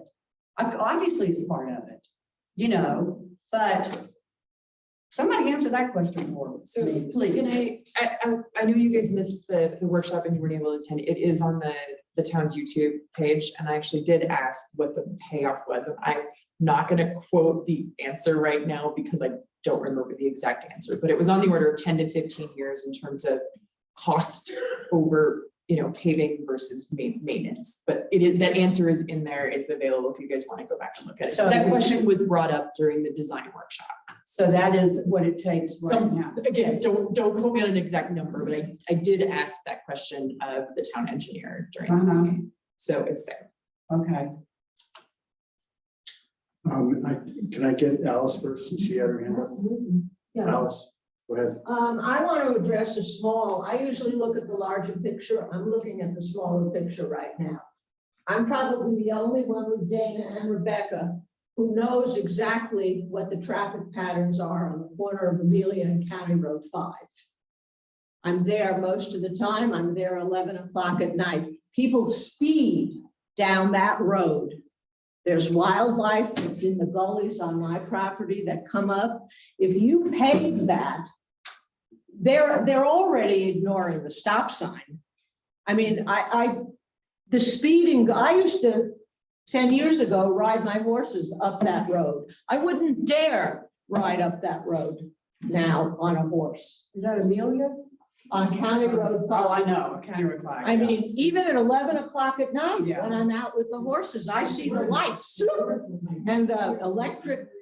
Now, I'm very passionate about this because somebody's going to get hurt there. A few years back, I told this to Dana the other day, someone came racing down that missed the stop sign, missed the turn, and went into the gully. So much so that a neighbor had to pull him out with a tractor. Paving that road will be a disaster. They're already speeding. Okay, but You know what, we can't, yeah, we can't I have. really need to voice the discourse here. I recommend that we give every individual's public comment and then we move on with the. And you know what, I think that we have to all realize that we're not going to resolve this tonight. Right. There's a lot of different opinions. There's a lot of sense out there that paving a street automatically makes people go faster. It does if you don't deal with ways of slowing traffic down at the same time. So there are ways to do it, and we can all disagree about that. And I'm not, you know, I really want to ask everybody to try and stay calm and not jump to conclusions about anybody saying. We're all members of the community here. We all deserve respect. Okay. Thank you for your comment. Vicki had her hand. We'll take a few more comments, but we have a long agenda ahead of us. So go ahead. Vicki Halls, I live on Elizabeth Street. Just want to start off grateful with everybody just is participating on any level, whatever your opinions are. Just glad to see people out caring about the community. Just want to touch on with support a couple of things Dana said. I'm a tree hugger from way back and totally would support any efforts the town puts in planting more trees. It seems like I see a lot more trees getting cut down than replaced in general. So we just love to see that on the radar. And would also like to see a consideration potentially like putting a moratorium on building or just even start having a discussion about that. Seems like it's kind of exploded in the last couple of years. So thanks for your consideration and all your service. Thanks, Vicki. Dana? Just one more comment, because I guess it went over. I am not adverse to putting something down on a main street. I am adverse to putting something down that is going to cause more global emissions, toxic emissions. Just wait until something is created. People are working on it now. I'm not adverse to it. Okay. Because of all the people that cried about it, that told me about the dust issues, I feel for them. And the speed, but speed bumps, you could put them on right now. That would, I think, solve a lot of the problems. And we've talked about speed bumps. The trick is you can't really do speed bumps on a dirt road. You can do the temporary ones. You could do the temporary ones. You can't do them in the winter when it's snowing. We've talked about all this over and over again. We're working. The speed bumps the temporary speed bumps are, I believe they're in the budget. They're certainly in the strategic plan for the budget. And, you know, I just have one comment about the idea that we need to have a moratorium on development until we wrap our heads and minds around the challenges we've got in front of us. One thing I've said for years is that if we want to protect this county from having the kind of development that we've seen in Summit County and other places in the state where the unincorporated areas of those counties have been built up with condos everywhere and are kind of unsightly. We, as the town of Ridgway, have to be willing to accept probably more growth than we want, because it's where the infrastructure is, it's where there is place to development, where we have water and sewer treatment in place. The county, if you don't know, we have an intergovernmental agreement between the city of Ridgway, the town of Ridgway, and the county that requires the county, when someone comes to them to do a development out in the unincorporated areas, to send them to one of the two communities, whichever's nearer, to look into developing in those communities for just that reason. So it's a tough one, I realize, and it's this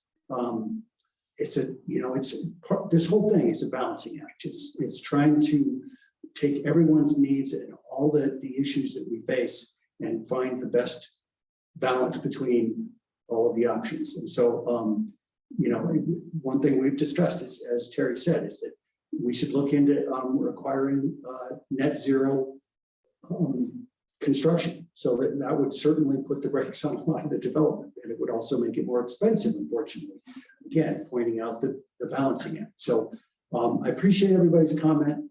I appreciate everybody remaining respectful and hearing each other out, because I think that's what we need to be able to do. So anybody else? Thank you, John. Okay. Thank you. Moving right along. We have a bunch of, because this is the December meeting, we have a bunch of budget resolutions and property tax levies and things like that. So I'm moving on to public hearing item number 11. This is, well, I'll let Pam, you want to kick this off? Sure. Do you want me to announce the item? I'm sorry, I will.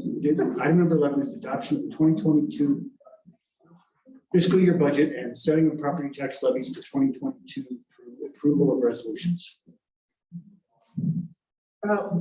This is a process that we began in at the council level in October. At the October 13th, the draft budget was submitted to council. And on the 14th, I published the notice of the adoption of that and posted that adoption and set it for a hearing this meeting tonight. We've had numerous meetings since then discussing the budget and the other documents that go along with that, including the capital improvement plans, both the 5 and 10 year, and the strategic plan. So those documents are all coming to council tonight. And this item is to adopt the budget. We'll adopt the budget through adoption of a resolution, and then appropriating the sums of money from those funds within the budget and setting those numbers by another resolution. Those are all off the same document. And then we need to also set our property tax mill levy for 2022. That has to be certified to the county by tomorrow. So those resolutions are before you, and the budget itself is attached to the first resolution, which is adopting the budget. Great, thank you, Pam. So first up is resolution number 21-10. Town of Ridgway adopting a budget for the calendar year beginning on the first day of January 22 and ending on the last day of December 22. Does anybody have any comments, questions for staff? This is a public hearing, so I'll open it up to public comment. Anybody have any questions either here in the room or on Zoom? The budget resolution? Once, going twice. Somebody want to make a motion? I move to adopt resolution 21-10 of the town of Ridgway, adopting a budget for calendar year beginning on the first day of January 2022 and ending on the last day of December 2022. Second. Motion's made by Pat, seconded by Russ. Can we have a roll call vote, please? Council members Farrelly. Aye. Bramley. Aye. Bacon. Aye. Schuyler. Aye. Mayor Pro Tem Meyer. Aye. Thank you. That takes us to resolution number 21-11 of the town of Ridgway, appropriating sums of money to the various funds in the amount and for the purpose as set forth below for the 2022 budget year. Again, any comments or questions from council to staff? Any public comment either here in the room or on Zoom? Okay. Somebody wanna make a I motion? move to adopt resolution number 21-11 of the town of Ridgway, appropriating sums of money to the various funds in the amounts and for the purposes set forth below for the 2022 budget year. I'll second. Motion made by Russ, seconded by Beth. A roll call vote, please. Councilmember Farrelly. Aye. Bramley. Aye. Bacon. Aye. Schuyler. Aye. Mayor Pro Tem Meyer. Aye. All right, that takes us to resolution number 21-12 of the town of Ridgway, adopting the property tax levy for the year 2022 for certification of the Ridgway County Commissioners. Questions, comments from council? None. Any questions or comments from the public? All right, I will ask for a motion. I'll move to adopt resolution number 21-12, town of Ridgway adopting the property tax levy for the year 2022 for certification to the Ridgway County Commissioners. Go Kevin. Second. Got it in, buddy. All right.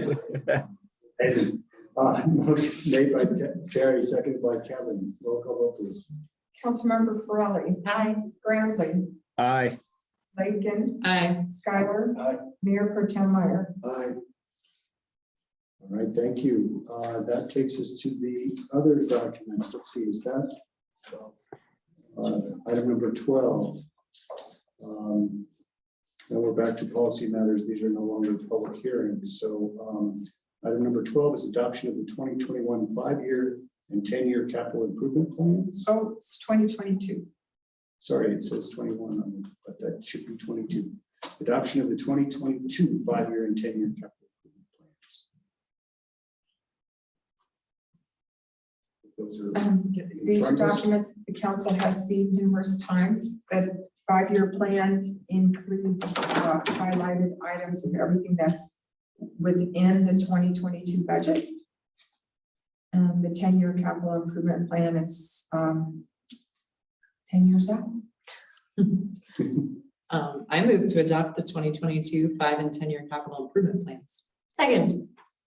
All right, motion made by Beth, seconded by Angela, sorry. Brain dead. Roll call vote, please. Councilmembers Farrelly. Aye. Bramley. Aye. Bacon. Aye. Schuyler. Aye.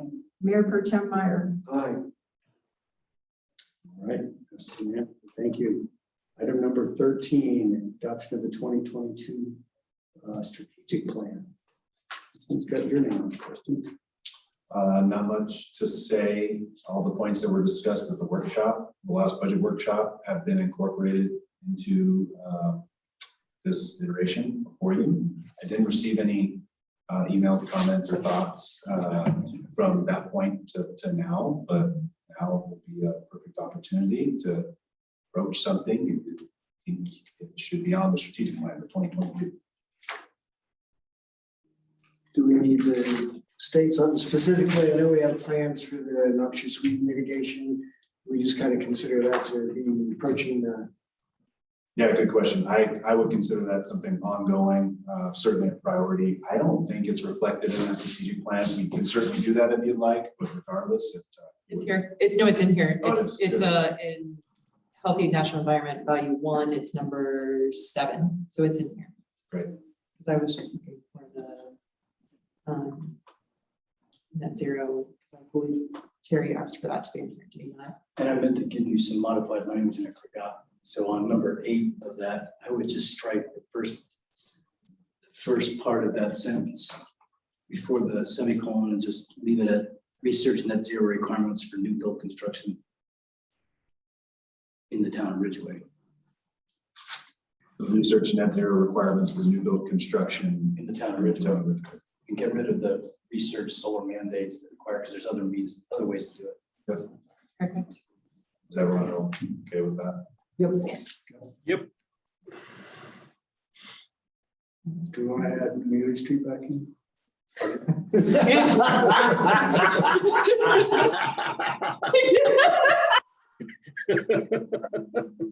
I said that. Damn, that's good, but I missed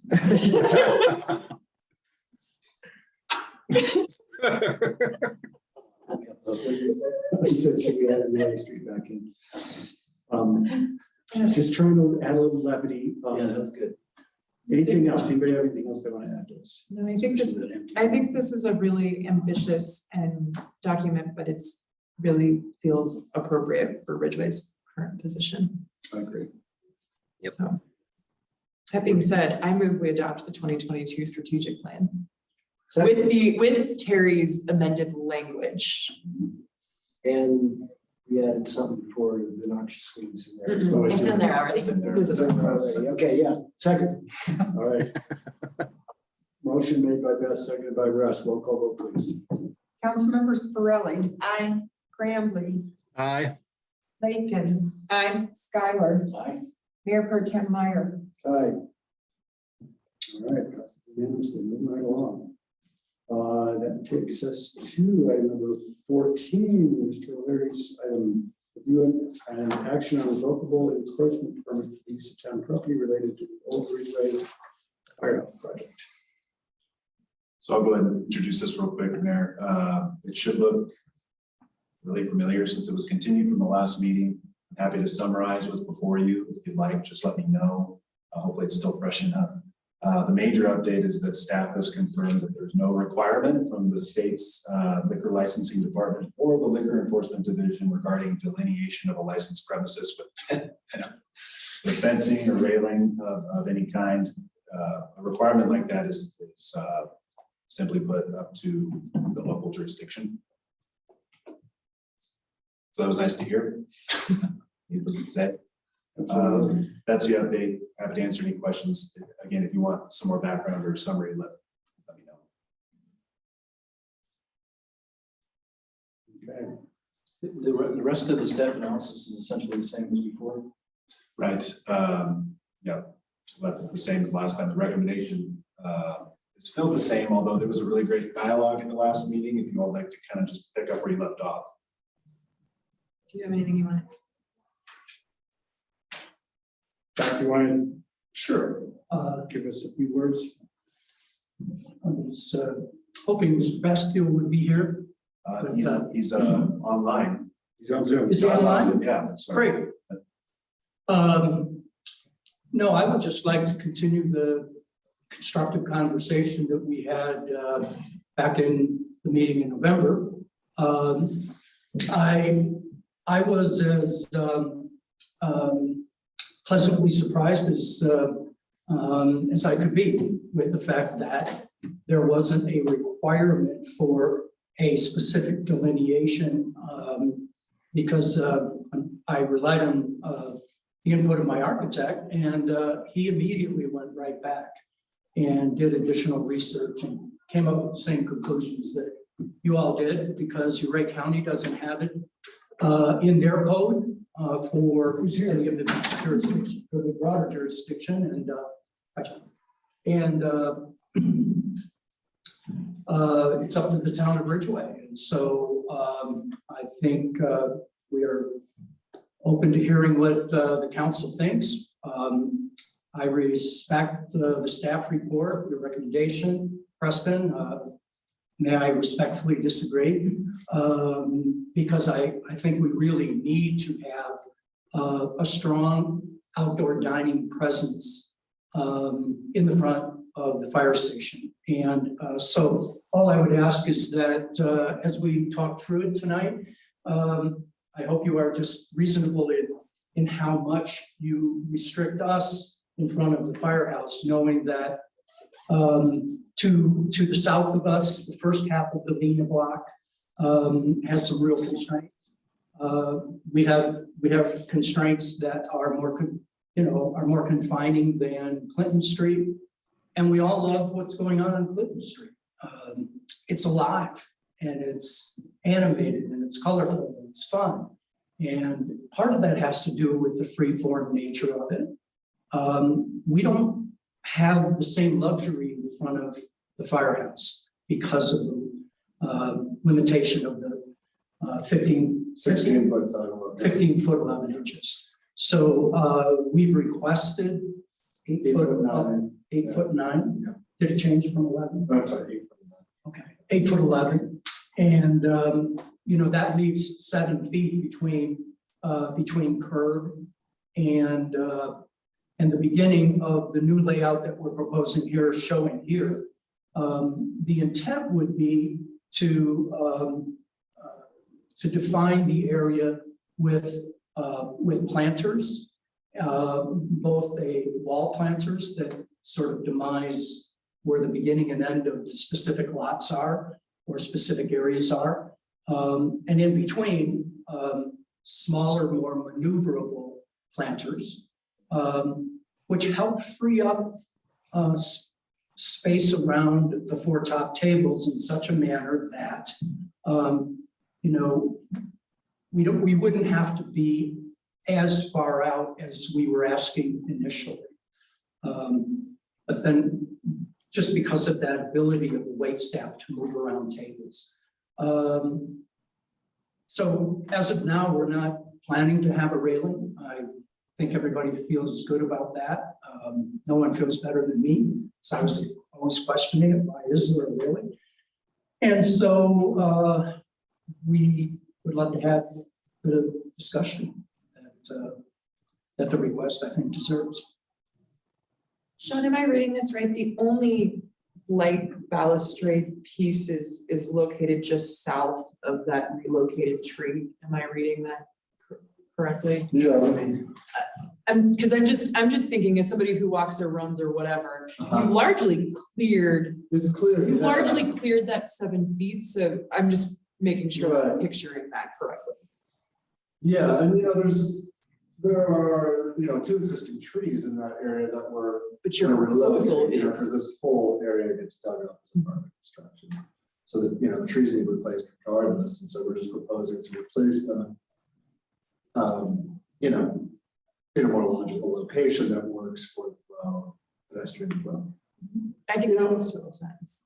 I think so, and I respect, the towns, having this recent streetscape project, and we have this diagram that holds, amenity zone, sidewalk, and it's a great concept, and I think that that streetscape in general our town is going to likely need to adjust that diagram as these projects in the historic district are built, because adhering to these rigid lanes within that right of way does there are some towns that have been built like that, and that typically happens when a town is kind of rolled out by a developer and they have a great planner and architects, and it's very orderly, but it also is almost uniform. It is very, and towns like Boulder, towns like, and so many growing communities in the West that really care about activating streetscapes. Grand Junction, another example. There's in and outs all the time. They respond to the buildings and how those buildings best interact with the streetscape. How do we activate that interface between the building and the street? That building forms the wall of the outdoor room, which is the street. So I think that some openness to adjust to using the concepts of our guided diagram, but responding to the projects that happen is going to be really important as we're going forward with these projects. Have you considered it'd be easier just to move the firehouse? After we move the CenturyLink Tower. Yeah. Patrick is moving that stone down. When is that scheduled for? As a sidebar? When is it going to happen? Yeah. As soon as the ground allows in the spring, probably April. A lot of preparations have been made already and continue. So working closely with Joan Chismar of the Ranch History Museum. She's got her location identified. We're learning a lot about it, such as there are no foundational stones. It literally sits on dirt, which is amazing because it hasn't settled very much over the years. I mean, am I mistaken that our takeaway on council at the end of the last meeting was mostly, we really don't like the railing. We like the activated street. We like the coming and going. So and I think Angela, you would agree, if you have to dig up the trees anyway, yes, the spacing is nice, but if we have to replace the trees, we have to replace the trees. So do we have any, I guess here's my question is, do we have any other concerns up here? Because I thought we walked away from this decision we're psyched about the project. We don't like this aspect. We cleared that aspect. Is there, am I misremembering? How is the space? That's how I felt it, Beth. Okay. Spacing compared to in front of True Grit. I'm trying to visualize it in my head. Seems like there's less spacing of the sidewalk. Well, the whole spacing of from the building to the curb and that back. They have a wider bit of sidewalk. Pardon me? Isn't there sidewalk is not the same? Well, it's just a boardwalk. Yeah, just the boardwalk, right? There's a lower sidewalk. And then there's Right. like two steps. But the lower sidewalk's about this big and there's always a truck sidewalk hanging is over it. is about this wide. Yeah. And it ends at a planter that you don't want to step through the flowers. So you walk around one of the parked cars to go back to the sidewalk. There's And less space. Yeah, that's what I It's, think. it's not a great condition. And then the boardwalk itself, John, I think it. Yeah, I was just gonna bring up a 6 or photograph 7 feet. for them. But I recall that there's about a 3-foot walkway between I could just the serving tables. There are 2 tops out there. So to use a sidewalk, which is really a boardwalk at the True Grit, that half of the block, Oh, yeah. you need to climb a stair. And then, in front of is it the rug place that has all the knickknacks and the Western stuff? Right. Timber Creek. Yeah, Timber and Creek. between that and the True Grit trail, it's really kind of a means. No, if you were looking for an easy throughway walkway, you're going to walk on the east side of the street. Right. I think you raise a good point, which is the east side of Lena between Sherman and Clinton is already irregular. Actually, what you're proposing is significantly less irregular than the irregularities that exist. I follow. It makes sense. And you're exactly right. So yeah, I don't know, unless that was, And my reason for asking about True Grit is even though it seems tight in there, it was generally manageable most of the season. I mean, it gives you an opportunity to steal French fries. It is, and it's kind of I'm gonna try interesting that. to walk that boardwalk. Sometimes when you're asked to walk in a narrower environment, it can be really, it can be a problem, but it can also be just interesting. So it's a chance to. It's just chat interesting. with strangers often too. Besides the French. Well, so my take is that staff has presented us with a rationale on why we should ask the applicant to reduce their request. I think I'm hearing that there might be consensus up here, the majority anyway, that thinks that what the request is okay, and that because the trees have to be removed anyway for construction, that we could probably allow this, especially in comparison to what exists already. Is that accurate? I think so. Those trees will go back in with the same grades that they've got now, In new places. just in different locations. But they all have that same streetscape, if you will. Yeah. I'm all for it here. I think a good point was raised that we have a historic downtown with varied buildings and varied situations, and we are gonna have to do like site by site evaluation, like as things come up. There will be additional development downtown. We're asked to think about how our streetscape. Well, and it's nice to have something that's a little bit different, like instead of just the uniform, like you were saying, like, you know, I don't mind the tree having to be relocated and stuff to just, increase the, yeah. I just don't want to trip over things in that 7 feet, and it looks like we've addressed that. Yeah. And it looks pretty inviting from this drawing. Much more showing. Yes. If you can show one of those trees as well, we're showing acquiring larger specimen. The 2 specimens that are out there right now, I don't know whether it's a trickle system problem, or it's not, they're not getting enough nutrients, but they are not nearly as large as the trees on Clinton Street all the way up. So, we'd like to, have some really larger and more mature specimen going in.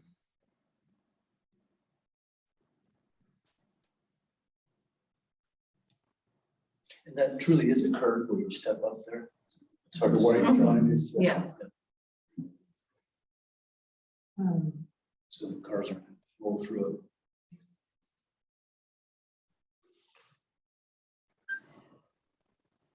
Okay.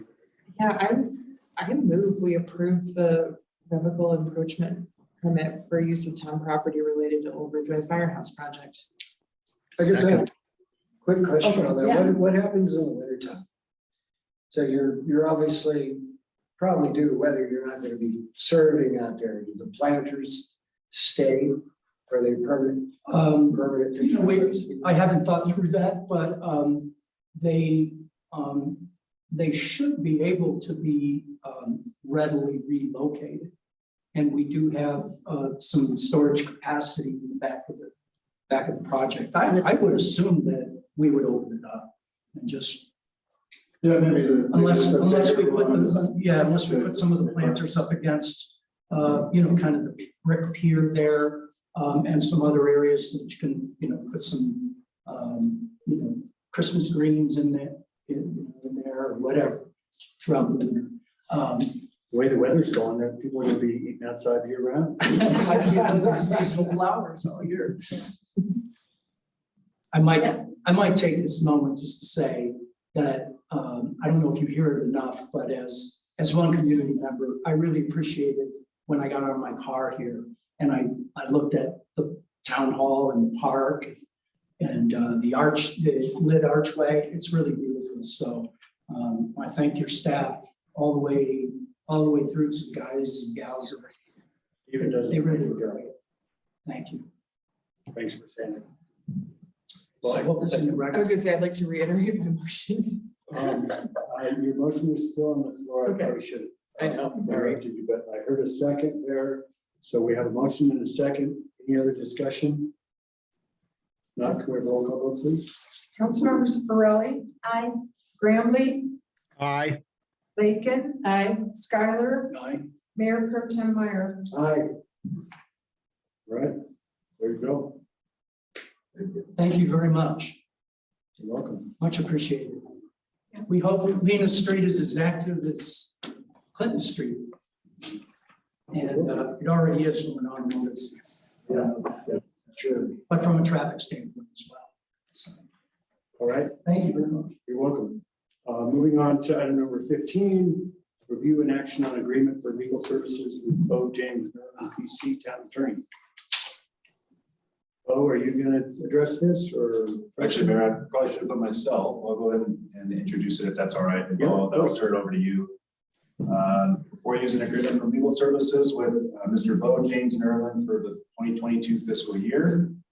It essentially mirrors what was in place for 2021, so no major changes. I think I speak for all the staff when I say Bo is an absolute pleasure to work with and represents the town very well.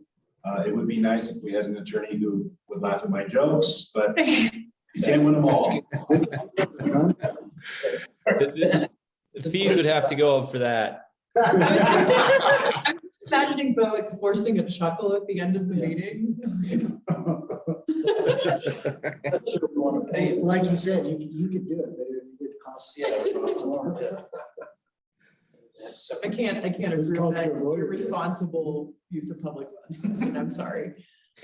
There have been some decent jokes. We're totally off topic, but there have been some decent jokes. Like I did laugh at one of them.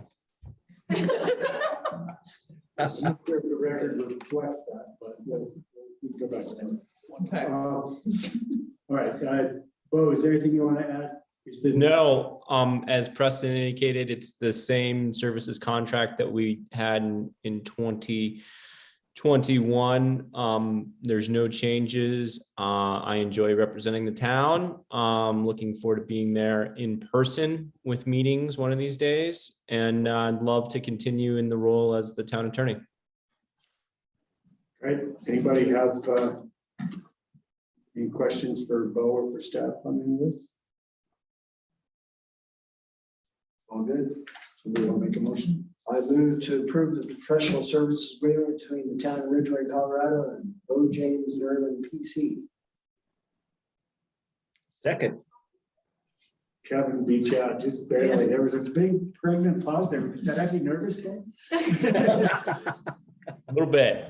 Stance. I'm gonna have to start laughing at those jokes, I guess. So. All right, motion's been made and seconded. Roll call vote, please. Councilmembers Pirelli. Aye. Grambly. Aye. Bacon. Aye. Skylar. Aye. Mayor Pro Tem Meyer. Aye. All right, congratulations, Bo. You're on to another year. Thanks, guys. We appreciate it. Thank you. All right, that takes us to written and verbal reports. Item number 16, the town manager's report. I believe we just got this today, but did everybody have a chance to review it? Preston, is there anything you want to highlight? One thing that wasn't in the report that Deidre sent me, I think just yesterday, I uploaded it to Dropbox, but she penned a memo kind of updating council on the change in membership for the there was a resignation. Looks like Michi Kuzuman has resigned just due to just very busy schedule. Right. Right. So that's the update there. Thanks. I'll do this if you have any. I know I got it out today. Sorry for being late, but if you have any questions on anything in particular, let me know. The most interesting one, I thought, it was all interesting, everything I read.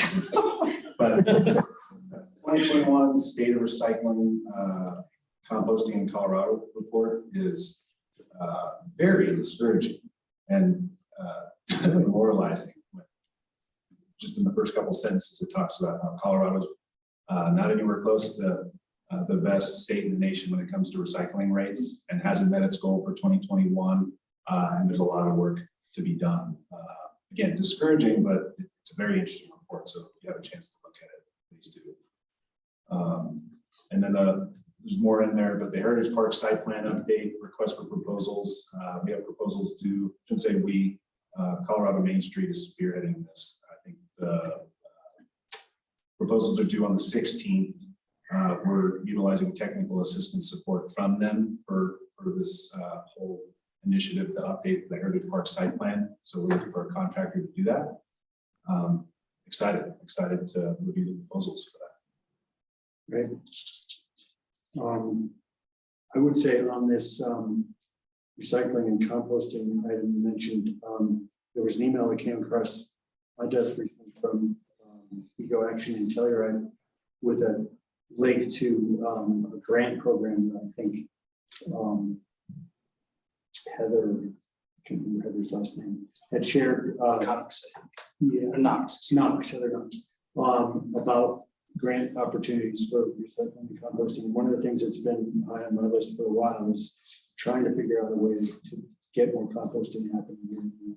You look at 50% of the waste stream being food waste and compostable stuff in general, it just makes all the sense in the world to have composting more available. Now, I know there is actually a private company in the county now that you can sign up with, and they'll bring you like a 5-gallon bucket and you can fill it up and trade it out once a week or however often you want them to. Of course, Thank you for the reminder. It's John. Blair and John. Blair and John, yeah, like.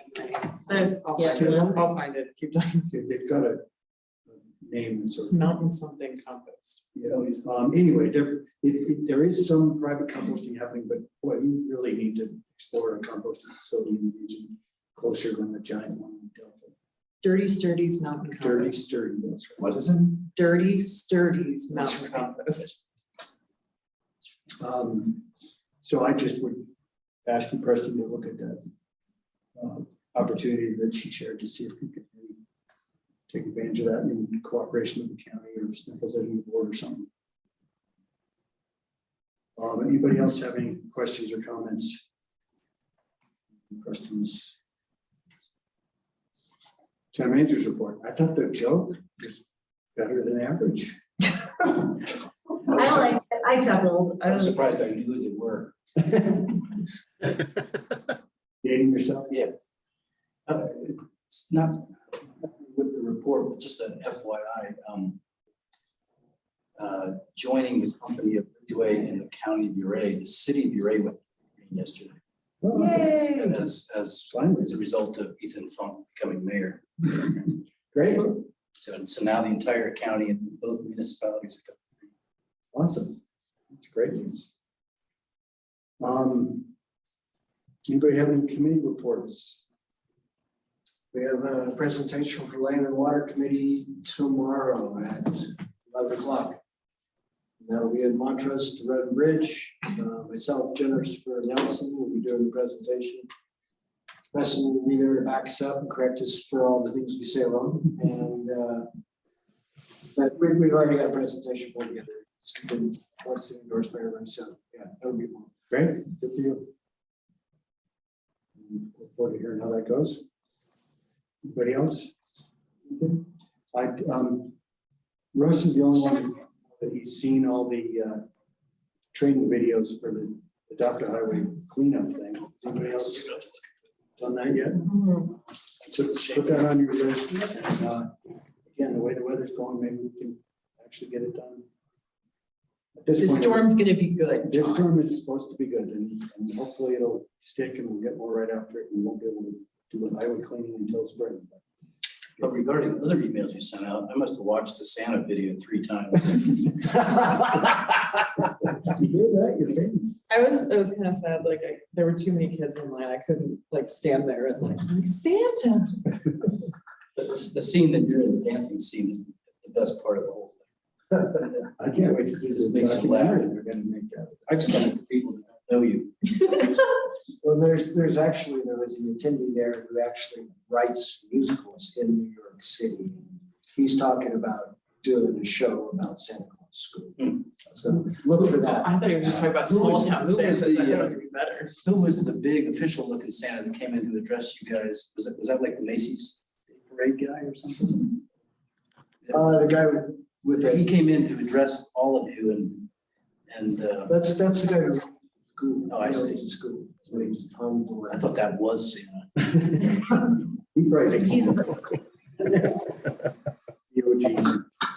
Well, Russ, I do appreciate you doing that. My kids have not stopped talking about that since I told them every night. Are they in on the fact that these are what do they call them? The ambassador Santas? We're all cousins. Cousins. We're all cousins. Kissing cousins. Especially when you're there all together. We're having a family reunion. We are not Santa. We're part of this family. They have they're on that. No, they We realized, yeah, that's great. we were having a discussion at the high school level and I was like, shh, let me close the door. This is a K-12 school. The kids were like, Lakin, are you serious? I'm like, I am dead serious. Cold, you're stuck. No. It's gonna be renewable energy.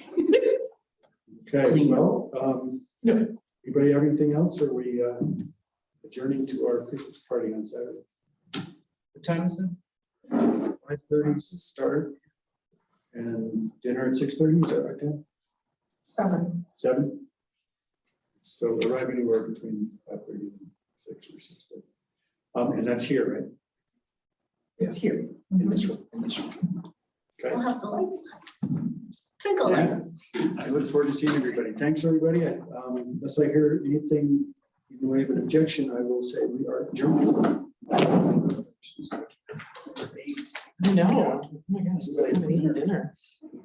We zoomed through that last time. See you, Kevin. Have a great evening, everybody. Have fun at the party. I'm sorry, I will miss you. Well, you're not gonna be there? No, I'm gonna miss it. Gosh darn it. So we'll have to have our individual parties, each and every one of us. Yeah, Can I have your meal? Yes.